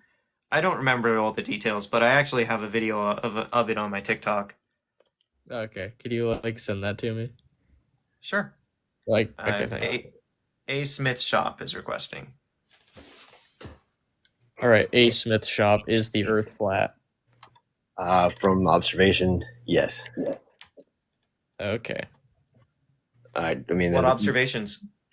well, I mean, there's a few things. One, well, there's actually multiple things, but one being able to see objects that are over 1,000 miles away. Example? There's a reporter, or a journalist, I should say, for CBS, who was flying over Chicago. So that's 33,000 feet, give or take a few thousand. Give or take a few thousand. Yeah, because you never know where planes are at. They fly at 36, but if you go higher, then it proves the point even more so. So yeah, I mean, you're already wrong, because you can prove what altitude a plane's at, but right. Yeah, I have an app that I can see a plane. I point at it, I press it, I see it. But I'm saying, like, if you're 33,000 feet, you're going to see supposedly less than 36,000. Correct? what? If Yeah. Yeah. So I'm saying it doesn't really matter, those logistics. 36,000 feet, a normal plane. Let's go with that. He's above Chicago, and he puts an infrared lens over his camera. There's footage of this, and there's a great TikTok of it, which gets rid of the atmospheric dispersion that clouds would cause, and anything on the distance. And you can see the Rocky Mountains. Not only that, you can see Salt Lake City, which is a good. I'm gonna open Desmo's calculator really quick. I'm gonna do some math. Give me a second. Yes, sir. We got people in the comments saying that that's actually debunked and that it was not what he was claiming. Okay, well, you could say it's debunked, and that doesn't necessarily make it true, though.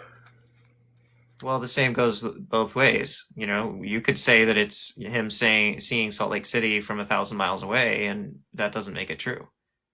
You got to come with substantiated evidence, and something that. Flat. What?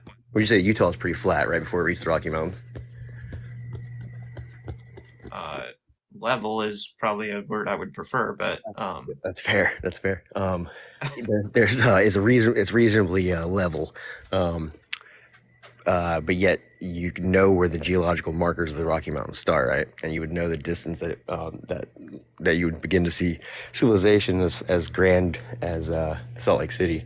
So you could kind of depict that would be like Salt Lake City, instead of just debunking it as but basically everyone in the comments right now is saying this was misidentified. So if there's another side to the argument that's saying it's not even the same landmass or land feature, then I mean that would have to be resolved before you could use that evidence in the debate. Okay, so we're gonna leave it up to the experts in the comment section. All right. No, you'd be perfectly welcome to present evidence to show that it was in fact Salt Lake City or whatever. But I mean, if it's just going to be he said, she said, well, the Rocky there's no way to see clouds with infrared, so anyone who's saying that the Rocky Mountains was mistaken for clouds is incorrect. So, okay. First of all, I just did some math really quick. Second of all, I was pretty sure I had heard this argument before, so I do keep little debate cards for this, specifically a card is just like an argument with the source. I thought I heard this before, so I went back and I checked one of my old flow pads, and I had heard this argument before. The answer is yes. it was debunked. They weren't talking about that. Okay, so what were they talking about then? That's just one minor point that was thrown off. How about Mount? I'm going to butcher this. I'm not French. Contigua. It's in the southern part of France, near the island of Versailles, and the viewers were in Italy, which is I think I want to say 180 miles, and just right when the sun is going down, a couple of days a year, you can see the church that sits apart. Maybe I'm getting it conflated with another instance, but nonetheless, when the sun is going down, you can see Mount Contigua from this one location. Oh yeah, so I know exactly what you're talking about. Yeah, so like a couple days a year when the sun is directly behind this mountain, right? You can see the very top of it from a pretty, not like super far, but from a decently far distance. There's this beautiful thing It's like called really light. really This pretty. beautiful thing called light refraction, right? So under those conditions, light refraction is very, very high. So you are able to see just a little bit of that mountain from a decently far away place. I see at least 75% of it. So that light refraction is what happens in Chicago to Milwaukee. How do you know you're seeing 75% of it? Because you could look at Google. It's pretty simple to go to Google Earth and do you can stand across the other mountain, and you can see how much of the mountain is visible by going to the picture and seeing that the other mountain next to it caps off right where you can tell this. Oh, okay. So you can just tell. Yeah, with your eyes. Oh, okay. So I guess in that case, Greg, a couple weeks ago when I was in that speaking event and I was on my fever dream and I thought my finals judges were Big Bird, Paul Atreides, and Luke Skywalker. I guess they were Big Bird, Paul Atreides, and Luke Skywalker. There was zero other variables at play, guys. Trust. Okay, well, you can measure it. You can So, Yeah, just like how I could see that one of my judges was Paul Atreides. A. Smith, I'm sure you can tell we're a little less than impressed with your arguments. We've heard them all before, It's not and really we're a arguing. little less than impressed. You're kind of just dismissing as if you understood the answer. Or not, though. Well, I mean, you haven't given me a conjecture. All you said is that you think that you know. You don't know that you. Oh, you can just tell, but you're not really telling me if you're not really disproving. That specific mountain, right, that you were talking about Uh-huh. was due to light refraction. Also, if I heard you right, you did say that they were also viewing this from another mountain, meaning they had a pretty high observer height. Yeah, So 110 not feet. only did they have a high observer height, looking at a goddamn mountain, but there was also extreme light refraction. Yeah, will you throw your calculator up real quick and do that? Because they're about 110 feet in the air. The viewer is, and the mountain is 180 miles away. You know what I find funny is how flat earthers only like to use math when they think it's about to try to prove them right. You know, I had a geometry diagram up here on my screen earlier with another guest, and he was complaining that it was too much math. Okay, like it's just so selective. You know, you don't get to only admit math into the conversation when when you think it's gonna be in your favor. Well, how about what if you're building like something as industrial as a canal? Would you need math for that? Probably. Probably, right? Yeah. So I'm gonna have to correctly measure, correctly assume. I'm just gonna guess actually because I don't need math. I need this much of blank, blah blah blah, to build this canal. So that way, every ship in the world can use it to get through Egypt to from the Indian Ocean to the Mediterranean. So first of all, the Red Sea is not in the Indian Ocean.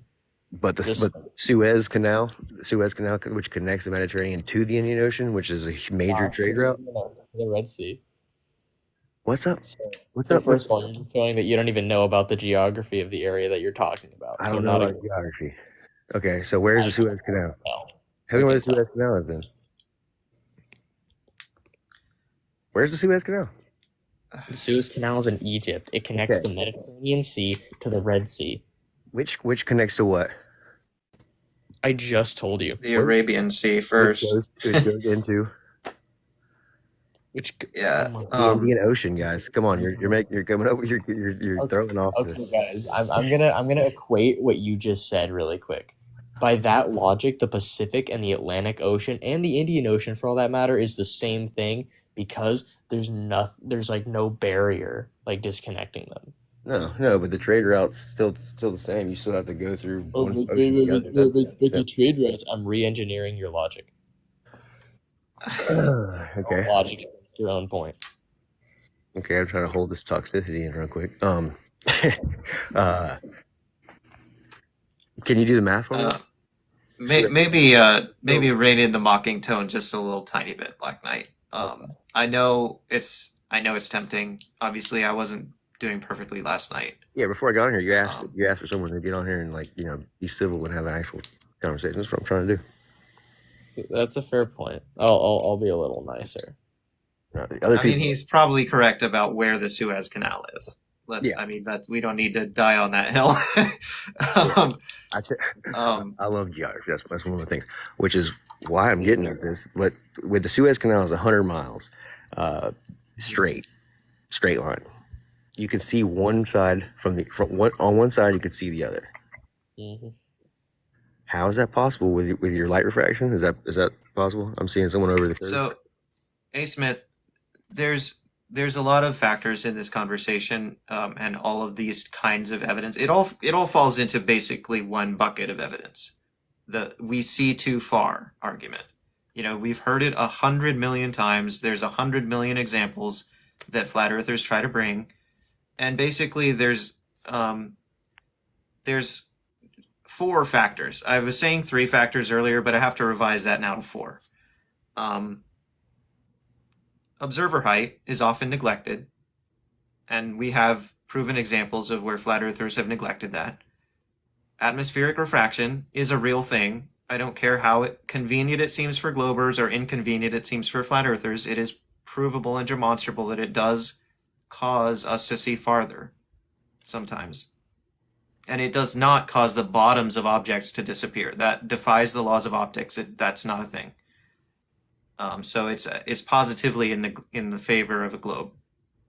Yeah, And the third thing is hidden height of the object, which is often misidentified. We had someone on just a few minutes ago who was talking about Willis Tower in Chicago as seen from Michigan, and Bob the Science Guy got on and absolutely proved that the bottom half of the building was gone, that it was hidden by the curvature of the Earth, and the flat earther was just nuh-ahing all the way home because he was saying, no, you can see the whole tower. No, we couldn't. The bottom half was gone. So there's hidden height of the object, and factor number 4 is just misinformation. What was the measure? What was what was the object that was used to use the site to depict like that it's a portion of it's gone? I'm gonna head out. We were just comparing 2 pictures of Willis Tower. One from Is it P90X or P900 or whatever, or is it like just a regular old Nikon? You're asking what the camera equipment was? Yeah, because if you use a telescope, you're going to see much further than binoculars. You know what I'm saying? Do you understand that zooming and using telescopes and other optics do not change the line of sight from you to the object? So whenever I use binoculars, I can see it just as far as a telescope. You can see the exact same things, but you can see more detail. It does not change the line of sight. That's not physically possible. I don't know too much about that, so I can't really talk on that one. But I still think that matters. Maybe I'm not going to convince you. Like, it sounds like you're pretty entrenched in this idea, and that's okay. We don't have to convince each other. I want to. Telling you the reason. I do. I don't want to have these kind of conversations. Well, I believe you think that, but I don't believe that it's true. You don't really want it. You want to keep your flat Earth belief. I'm pretty sure. You're not giving me or anyone else any type of You're kind of just dismissing it as if whatever you're saying is. I'm explaining to you why I don't personally find it credible. That's fair. And that's all I can do. I mean, I'm not going to be able to change your mind, obviously. But the reason I don't find it credible is because of the sheer amount of misinformation here, and the fact that every time these arguments are brought, the people bringing the arguments, you included to some extent, demonstrate a lack of understanding of all the variables involved and the concepts involved. So the math and the science and the optics. And, that just doesn't make for a very credible argument. Well, I mean, So like whenever I take the zoom factor of a regular camera and I zoom in to a distance, I see only as far as I can. But then whenever I take the P900 or whatever, then I can see. God knows, I don't even know how far you can see. You can see it craters on the increases your moon. angular resolution. It does not allow you to see like a farther distance. It increases your angular resolution. So that's what So they're if you don't calling it. understand the difference between those Perception. things, then that, um, I'm sorry, I'm checking other guest requests here. If you don't understand the difference between angular resolution and physical distance, then that kind of makes it difficult to talk about these things. And Okay. it's a pretty Well, classic barrier that I run into all the time with flat earthers. I hear you. Well, have a good night. Y'all take it easy. Well, thanks for joining and sharing. I hope you have a good night. Yes, sir. All right, should we invite up Zach Gillum? Let me check how long I've been going here. About 2 hours. I'll have maybe one more guest after Zach. How's it going? How's it going, Zach? So I just got a few questions on your globe model. Can 90% of the land on the Earth be lit up at one time? No. Well, wait. Well, I'm Yeah. sorry. I when I heard that question, I mistakenly heard you asking, can 90% of the surface be lit up at one time? Now I realize you said land specifically. Yes. In that case, that may be different. I don't know that number off the top of my head. Well, it just so happened that it was 90% of the Earth was lit up. What was it? I don't know the exact date, but it was like a year ago. 90% of the land on the Earth was. Can we find a citation for that? I mean, I can't. You could Google it, can't you? Tell me what to Google. 90% of the Earth lit up at once. It'll come up.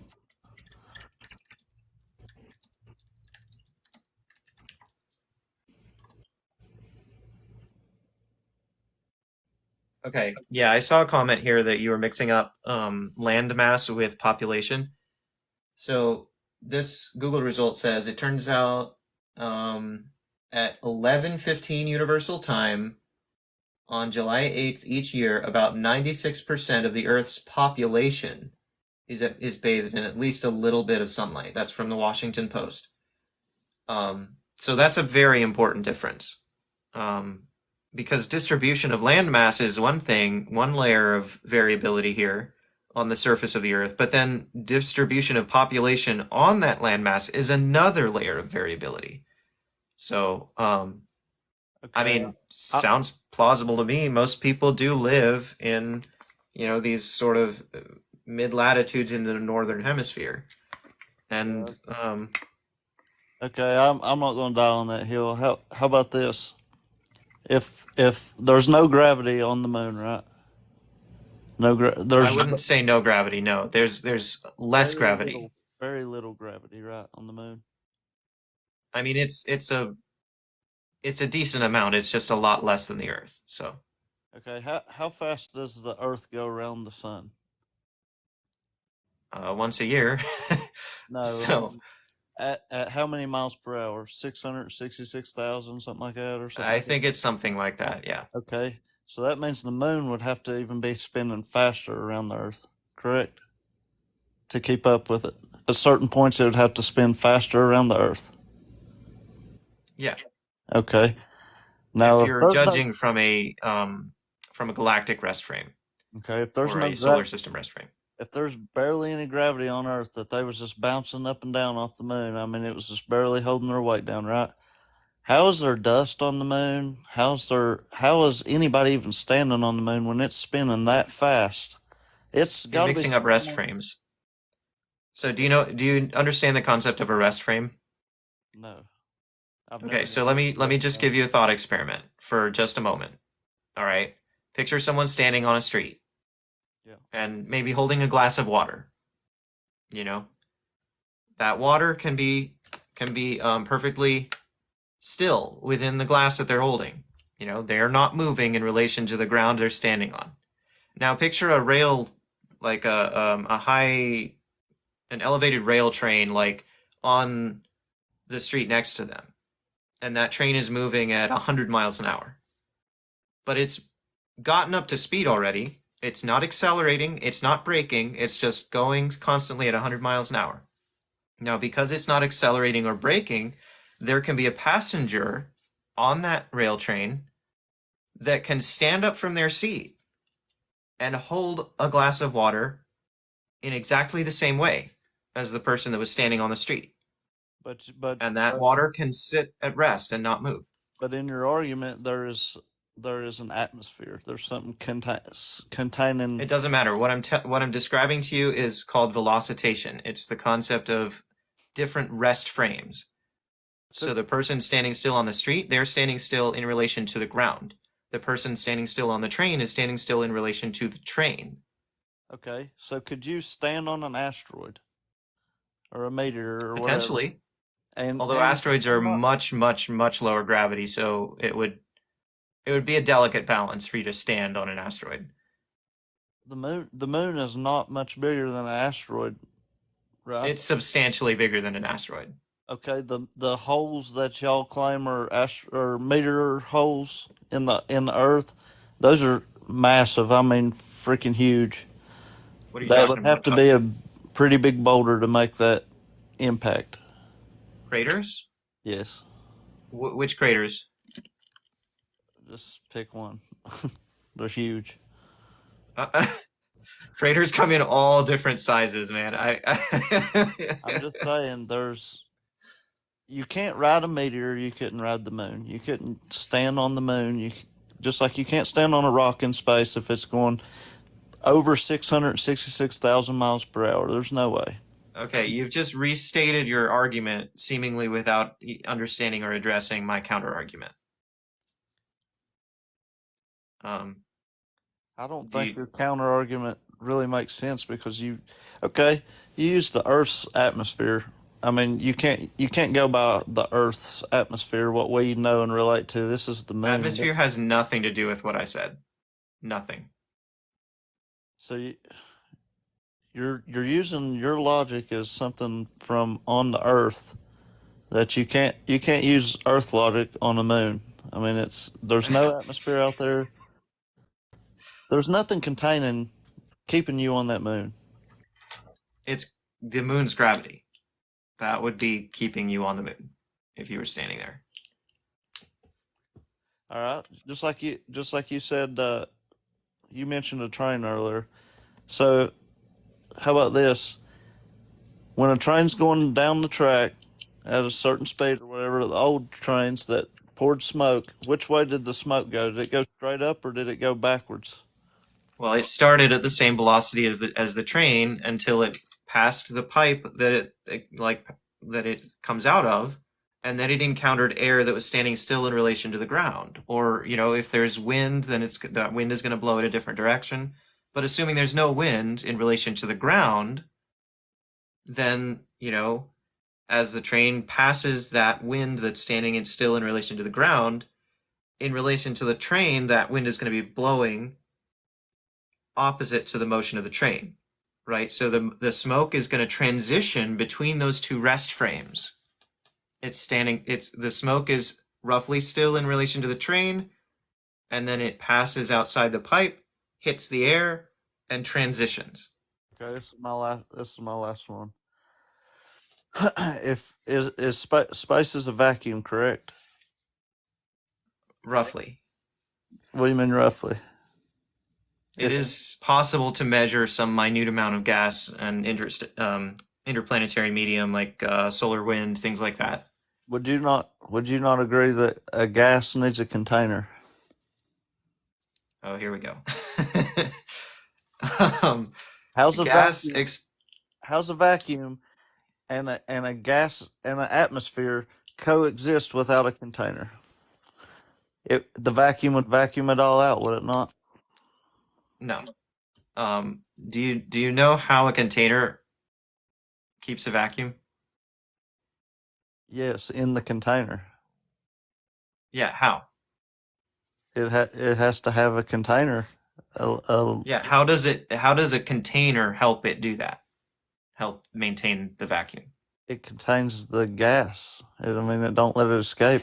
It's called the normal force. It's Okay, sealed in. when you make a barrier, when you build a container, put walls and ceiling and floor on that container, you are putting a solid material in place, and that material has a molecular force called the normal force. Okay? That normal force resists the expansion force of gas. So, what is another force that you can think of that could restrain the expanding force of gas? I don't know. Gravity. Gravity's a theory. You can't use gravity. It's not a theory. Have you taken a barometer up a mountain, measured before and after, and seen the pressure gradient? Google it. That's not a theory. Well, you're disagreeing with science there, because gravity is a theory. I Scientifically, literally just described to you a science experiment anyone can do. Literally anyone can do. Google it. Just buy a thermometer or buy a barometer at Would- any store that sells a barometer. Take a measurement of the I air have a pressure at the base hydrometer. of a mountain. I make moonshine. I use a hydrometer to test my proof, but I get it. But it's still a theory. It's not. It's not exact science. It's not proven. It actually is proven. Google it. I guarantee Google says you're wrong. Is Google wrong In or what are way you right? do you think it would say? I mean, just by using the word theory? Is gravity a theory, and it'll say yes, gravity is a theory. And That doesn't mean that it's not proven. all scientists would agree that gravity is a theory. That doesn't mean that it's not proven. I mean, It's proven. electricity is a theory, and yeah, it's. I mean, we use it, but it's still a theory. It's not. There. Yeah. You can't So use you something that's a just theory. That's using pseudoscience. No, but I mean, you can't use it as a so it's fact. pseudoscience that builds our Fact. electronics. I'm saying it's still a theory. I work on electricity. It's still a theory, though. It's not. It's not. It's not If you can 100% rely on proven. something every single day and you can build technology on it, that's a little more than just a theory. Well, ask your scientist. Petition your scientist because they agree it's a theory. This is just a word game. I don't know what the point of this is. Because you can't use gravity, that is a theory, as factual information. You can't You're use just it. repeating something that you heard like a flat earther say on TikTok or something. No, I don't think you even really understand what you're saying. And that's I not, I don't literally, say that to be offensive. I'm just saying like I you think you're literally. thinking for yourself, but somebody else is still thinking for you. How does It's you, Mercury? How does an anvil float on Mercury? what? An Oh, anvil I will thought you float meant the on planet liquid for a mercury. second. Oh my god. No, an anvil will float on liquid mercury. Now that Yeah, defies so that's gravity. because gravity pulls the mercury down harder than it pulls the anvil. What's It's heavier? the exact same way that a helium balloon floats. What's heavier, the mercury or the anvil? If The you used to pick mercury. the That's why it floats. if you used to pick the bowl of mercury up, you could pick it up, but you couldn't pick the anvil up. The anvil's what it is. That defies gravity right there. An anvil should not float on any liquid. Okay, I question the premises of your argument. What's the question? An anvil does not float on liquid if You said gravity exists. you can't pick up the anvil, but you can pick up the bowl of mercury. I Okay, don't think that's true. the bowl of mercury would weigh a lot less than the anvil. I don't think that's true. Well, you can do it. You could do your own test or whatever, but No, I'm quite satisfied in my conclusions, thank you. and what do you say about I also don't happen to have a large enough supply of mercury or an anvil on hand. Yeah. But you can demonstrate the same principle with helium Okay. or a block of wood and water. What about you got Buzz Alderman saying that we didn't go to the moon? He says it in several different videos. He says it was animation, is what he said. He said we Okay, didn't I've go to seen the that. moon. He was not saying we didn't go to the moon. So do you understand like what the original broadcast of the moon was? How that worked? Yeah, in a basement somewhere. No. No. Wrong. So what happened was the moon lander was descending to the moon and everyone in the nation was watching the news. But since there was no camera on the moon to capture the very first landing on the moon, um, all of the news stations that were like in charge of the broadcasts that people were watching, they had to fill that airtime with something. And so they were trying to explain to the audience what was going on. So they showed a little animation. It was obviously an animation. Nobody, I mean, well, maybe some people thought it was real, but it wasn't meant to look real. So It none of was the just a people. little animation of the moonlander landing. And then as soon as it touched down, there was an external camera that unfolded and started broadcasting, and the news switched to that. So as soon as the moonlander touched down, it switched to a real broadcast. Real broadcast. What Buzz Aldrin was saying was that the touchdown itself was not broadcast. It was animation. What about That's when what he was saying. What about when he's telling that little girl that we that's because we didn't go to the moon? He told her that. Okay, I didn't see that clip, but I guarantee you it's taken out of context or misunderstood. And what about Bill Nye the Science Guy saying, "I want to let you know you cannot go into outer space. It's an enclosed system." Yeah, that Literally was said taken out of context as well. Another person brought that up just last night, actually. I think it was. That was, he was just talking about the pandemic and saying that in a practical sense, we should not give up on this planet. We should not just make plans to leave. This is, the best thing we've got going. So let's keep it nice. That's what he was saying. He literally said you can't go out of low Earth orbit. There's no way out. He literally says that in that video. Okay, well, it's still taken out of context. I guarantee you. What about the one that said, "Well, I'd go to the moon in a nanosecond, but we've lost the technology. The greatest feat of mankind. We've lost the technology and taped over the tapes." I mean, You you truly ever believe that? developed a skill and then stopped practicing that skill and kind of lost the skill? You really believe It's that? something called atrophy. It happens. I was in taekwondo when I was a kid. I could do stretches and kicks and stuff. And I'm sure I could not do that now because I'm 30 and I would probably pull a muscle. Why It's called atrophy Why did we quit going to the moon? If that's such a because great. it was a desolate rock. Okay, why are we trying to go to it It now? got boring Why are we trying to go to it now? because they have plans to make it useful and productive. I don't. I ain't buying none of it, man. But I'll let you argue with somebody else. All right. I'll see you, dude. Well, thanks for joining. Bye. Have a good night. You too. I don't know how to get off here. That's all right. I'll kick you. Have a good night. Or no, he figured it out. All right. What the heck?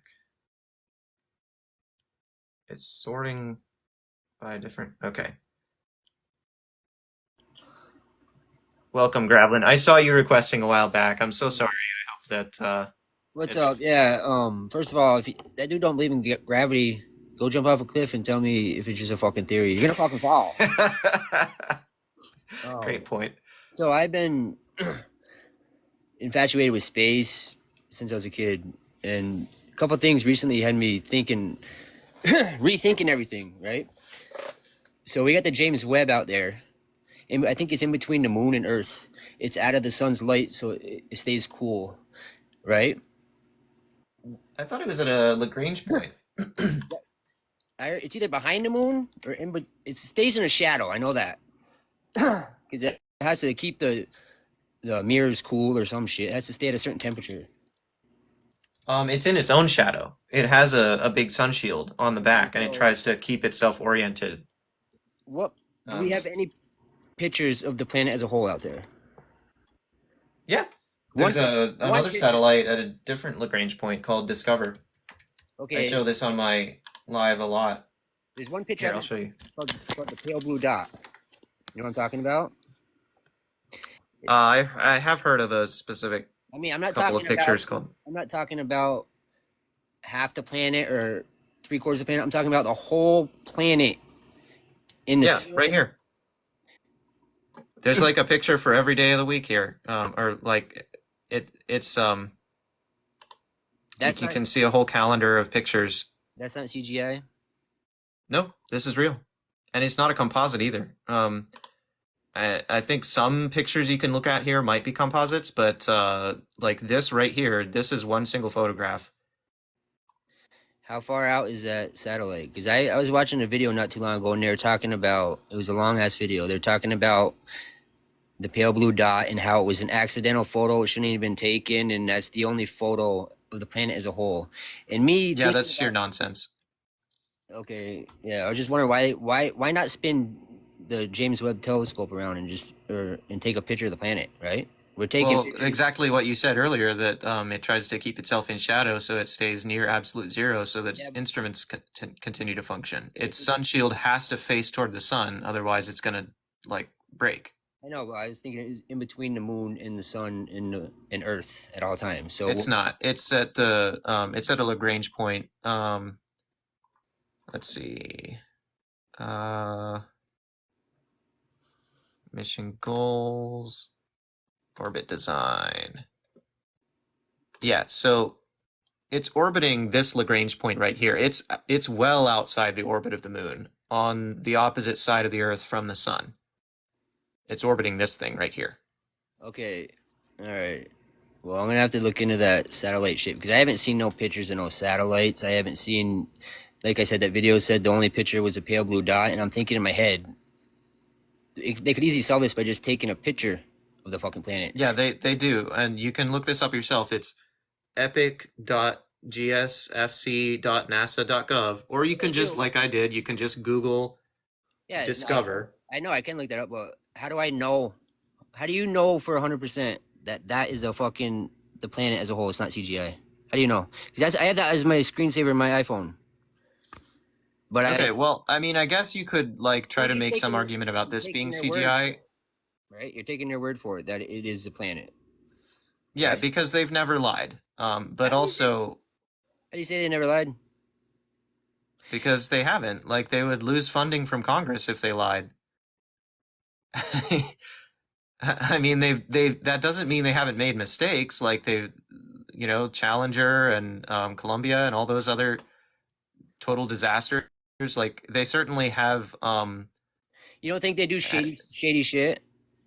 Well, I just said some examples of them doing shady crap. Well, shady shit's lying You know, to me. That's like non-trustworthy. When you're being shady, that's not like they have a section of the Grand Canyon. it's very specific the way that they were shady in the Challenger disaster. I have no There's a information on documentary that. about this on Netflix. You should go watch it. What's it called? It's Challenger Netflix.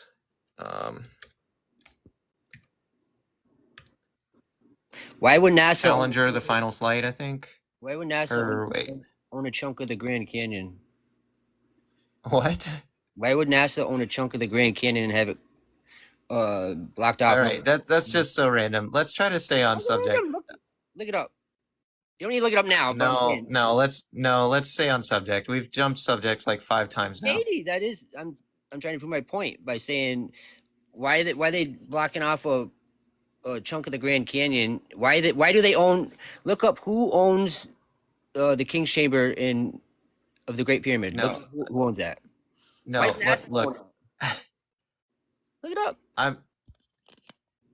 I'm not really interested in letting you control the conversation here. Okay, Like, well, I'm just trying to prove I my mean, point by explaining the shady shit that makes me rethink everything they do. And owning the Grand Canyon and owning part of the pyramid. Well, I'm sure that you have a lot of things that you feel like are reasons to distrust them, and I'm not going to change your mind tonight. You know, that's okay. I know. So the only way we're going to have a good conversation tonight is by kind of trying to stay on topic.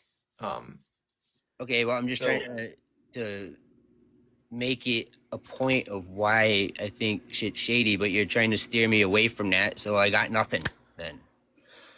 It's just because I'm tired of switching subjects. You know, you've brought up like 24 different things already. You know, were let's address one of those things first before we go on saying they to. were shady because of the Challenger, which I have no information on. I don't know. Yeah, it's because they had financial pressure. You don't need to explain it, but I was just saying why I think the way I do, and then you're saying no, I don't need to hear about that. You know what I'm saying? You ain't got nothing to say about that, do you? What if they did own the Grand Canyon, a chunk of the Grand Canyon, or a chunk of the pyramid? Isn't that fucking weird? No, you're trying to do it. You're trying to do it again. Like, look, I'm just trying to. You don't want to look it up. I'm just saying, what if you don't have? If you knew they own that, I'm that be cutting fucking- off the flow. You know, you're the number of different objections to NASA being trustworthy. It's just this constant flow of new random things, and I get tired of it. I do. Yes, it is. It's so random. All these different things. I don't care whether Well, you NASA should owns care. You part of the should- Grand Canyon. You should care because that's a big thing. They fuck with space and shit. No, it's only a big thing from your point of view. It's not a big thing from my point of view. I don't care. Okay, well, you just have no argument for it, so No, I guess I'm sure that if I did look it up, we could look at it together, or I could look at it on my own and come back, and we could develop some kind of discussion about it.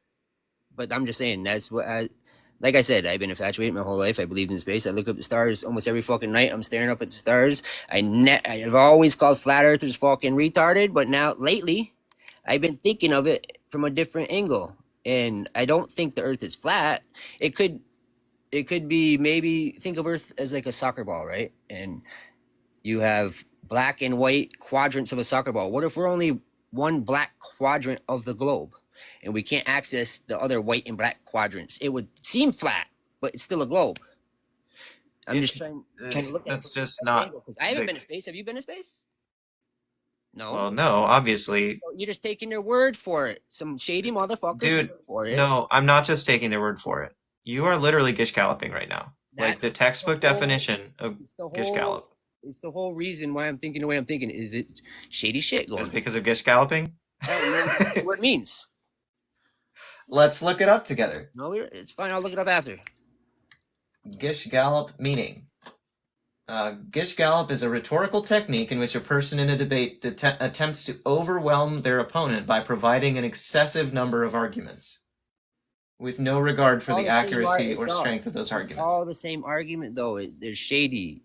We keep going in circles here. We don't need to keep doing this. But I was just making a point that the shady shit is weird, which has me rethinking everything. Yeah, but your strategy to establish that was to gish gallop. Okay, well, there's different shady shit they do, which adds up over time and makes me rethink shit. Gish galloping. I'm sure that it does in your mind. I can't address that because just by practical common sense, we can only address one thing at a You one get thing at cheated a on. time. You get cheated on. Do you go back with the girl? Say you do go back with the girl. She cheats on you again. Do you keep going back to her? We haven't established one example of NASA lying. I was trying to explain it. maybe- You called me a gish galloper. Yeah, because you can't establish for me all of the examples that you have. It takes time to have a debate. You have to be patient, and we have to work through one point at a time. Okay. I'll just shut up and you can go to the next person because I tried making my point and I guess I'm not doing it right or something. I'm confused. So I'm a gish galloper, I guess. Just look it up in your free time and think in your head. No, I'm not. I'm quite satisfied in my conclusions. You're not going to assign me homework. Okay. I recommend that you stop listening to flat earthers on TikTok and you Just start, told you you I know, don't think it's a fucking flat Earth. I know, but you're still repeating a lot of their rhetoric and using some of their argumentation tactics. No, because it's the truth. I look for fucking the truth and That's, shit. And the truth is, well, you're looking in the wrong place in the wrong way. yeah, if it was lies, then yeah, I am looking in the wrong place. But those what I mentioned is not a lie. What the fuck is this? Why am I getting hateful speech? Anyway, I'm gonna go before I get banned. I guess swearing too much is saying I'm being hateful or something. Well, for what it's worth, I don't think you've been too harsh toward me or anything. It's a Thank fucking you for pop-up, bro. joining. I appreciate you, and Yeah, have a good night. you too. Kick me out. All right, guys. Okay.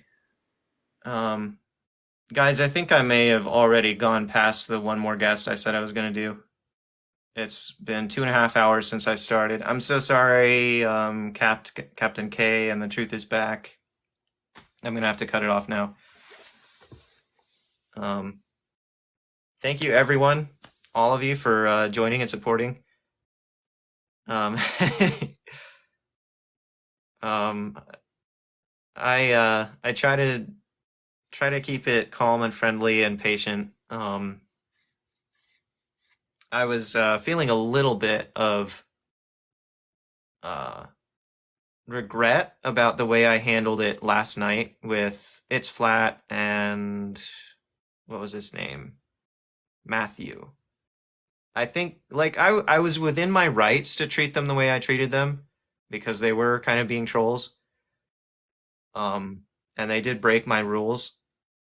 But I'm trying to do I'm trying to set a better tone here and try to bring peace into these arguments. And I was realizing that I'm kind of betraying my own mission when I let them drag me down to their level, kind of thing. So, yeah, I hope I was doing better tonight. Thank you, everybody.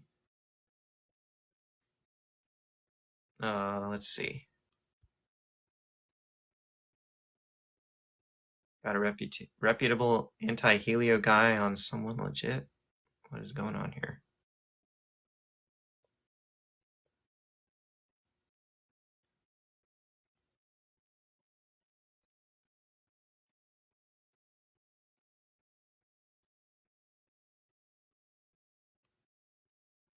Pour water on a ball and see how deep you can make it. Gravity doesn't work in a laboratory like level. I mean, it actually does if you perform the experiment right. Like look up Cavendish experiment. Professor Nixie was actually designing one. I was on a live for a few minutes. He was showing like he had it most of the way assembled. So you can demonstrate gravity in a laboratory, but not like that. You can't just pour water on a ball and expect it to stick.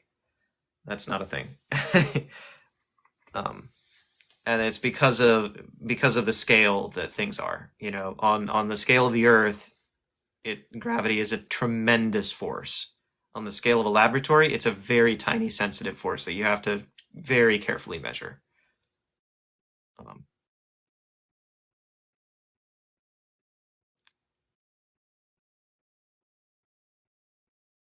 What else is going on here?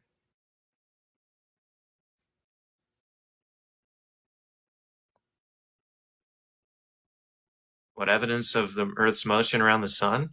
The first evidence they had of that, I think, was precession of the stars and stellar parallax. And that requires a lot of disciplined study. So, you know, don't expect to be able to measure that in your backyard in a day with just an iPhone or something.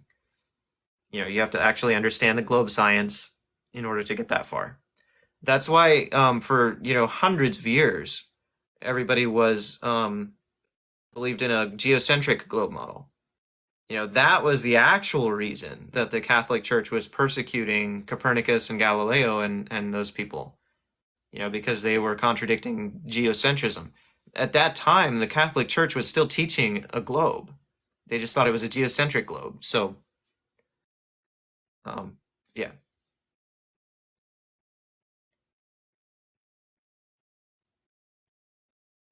I don't know if those guys are even listening to me. They're just arguing with each other. We would all feel the movement. Oh, Richard Arena 6. How would we feel that movement? It's called velocitation. It's a constant motion, and the only acceleration is that of the sun's gravity, bending our trajectory in a circle, which is free fall acceleration. You can't feel free fall acceleration.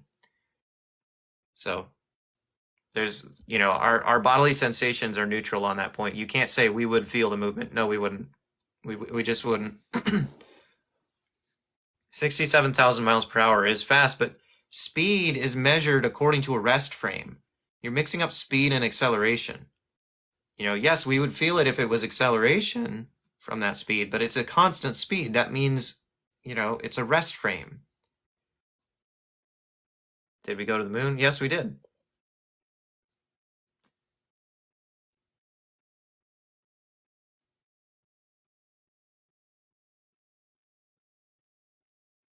It's still falling in a linear path. What are you talking about?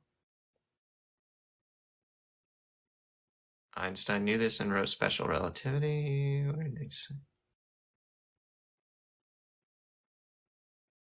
No, we didn't go to the moon. The footage of the moon landing, we actually did not even have the technology to fake that at the time. Notice that in the footage, in the original NASA Apollo 11 footage, the sun rays are parallel. There was no way to fake that in 1969. No way to fake that. I mean, I don't care what kind of Hollywood soundstage studio you try to imagine. There was no such technology in 1969. By Kubrick? No. Stanley Kubrick could not have faked the NASA footage in 1969. No technology that existed could have made parallel sun rays.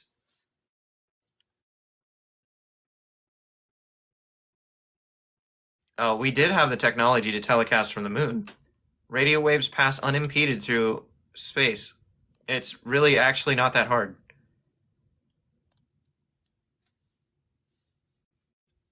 Who filmed the landing? No one. That's why Buzz Aldrin kept correcting people on talk shows, saying, no, you didn't see the landing itself. I just described this to a guest a few minutes ago. They animated the touchdown, and then as soon as it touched down, an external camera unfolded, and the broadcast transitioned from animation to real live broadcast.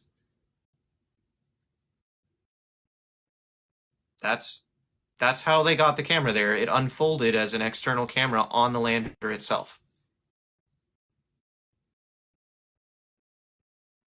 How did we lose the technology to go to the moon? Atrophy. Simple atrophy. They didn't keep the production lines and the contracts and the business stuff. I mean, how did they get there in a tinfoil ship?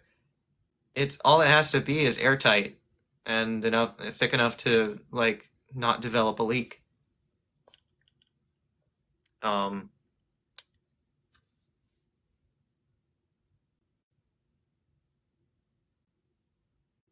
Yeah, the budget went down by 700,000. Guess what? The moon is a desolate rock. Why would they have kept going? People got bored of it and they stopped wanting to spend $700 billion on a different, one Apollo mission after another. The moon landing was definitely, no, it wasn't. Sheer nonsense.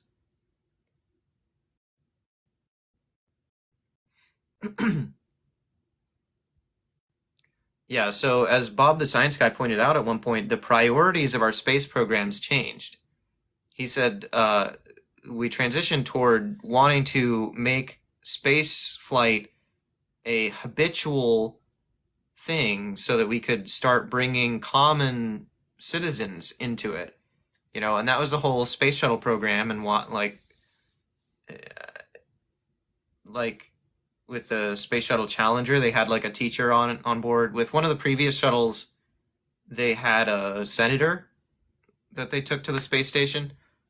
So, that was the new priorities and the new agenda of the Congress approved budget for NASA was for those goals. They just changed goals. No, they didn't blow her because she was going to expose the lie. Oh my gosh. You guys will believe anything. Oh my goodness. I'm sorry, that one just got me. That's just completely ridiculous. DNA forming by mere random chance goes against the laws of probability. You know, actually, I agree with that. I'm a young Earth creationist. I disagree with Darwinism. Um,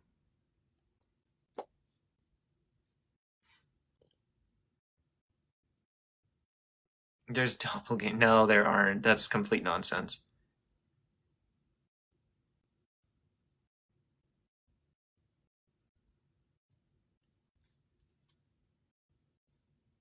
If they were on the moon, they would have shown the Earth from the moon. They did.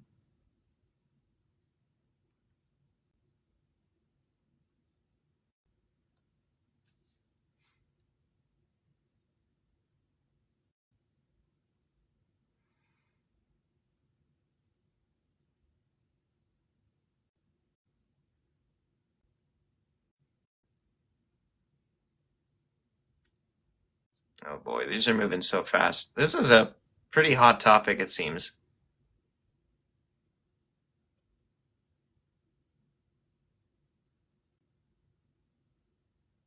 Why did India just send the moon probe when they can't even feed their people? Well, I mean, every country has poverty.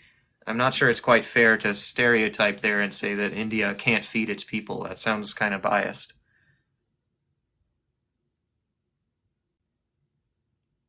I mean, you can make the same statement about America. We've got poverty here too.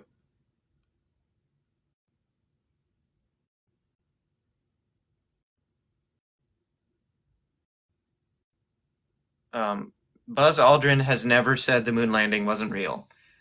I just explained this twice already, at least. What he said was that people did not see the touchdown itself on live television because it wasn't televised because there was no camera to capture it. The touchdown itself was animated by the television broadcasters, and then after the touchdown, the external camera on the lander unfolded, and then the broadcasts all transitioned to that live feed from that external camera.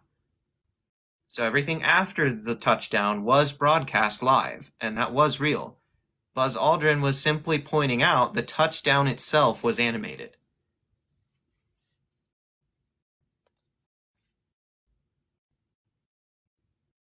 Everything they do in space is no. Completely wrong.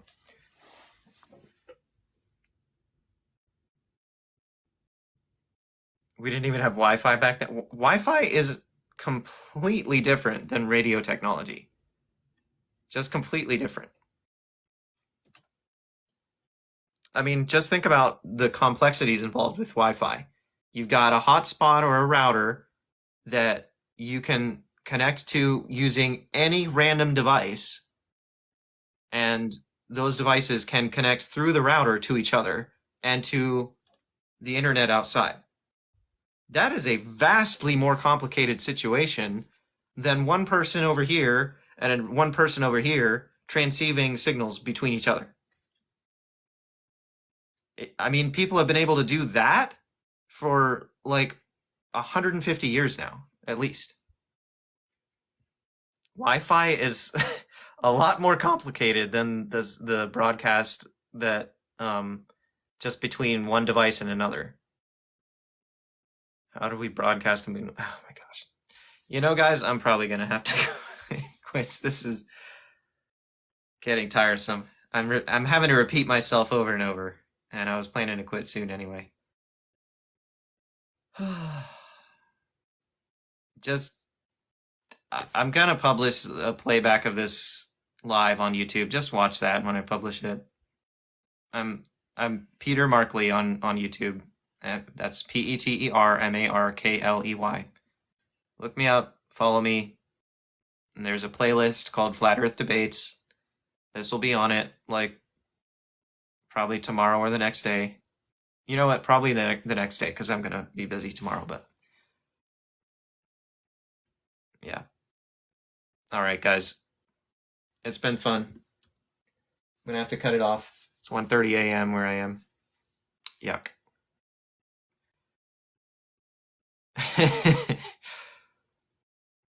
All right, everybody. Thank you so much for joining and for participating. Y'all have a good night.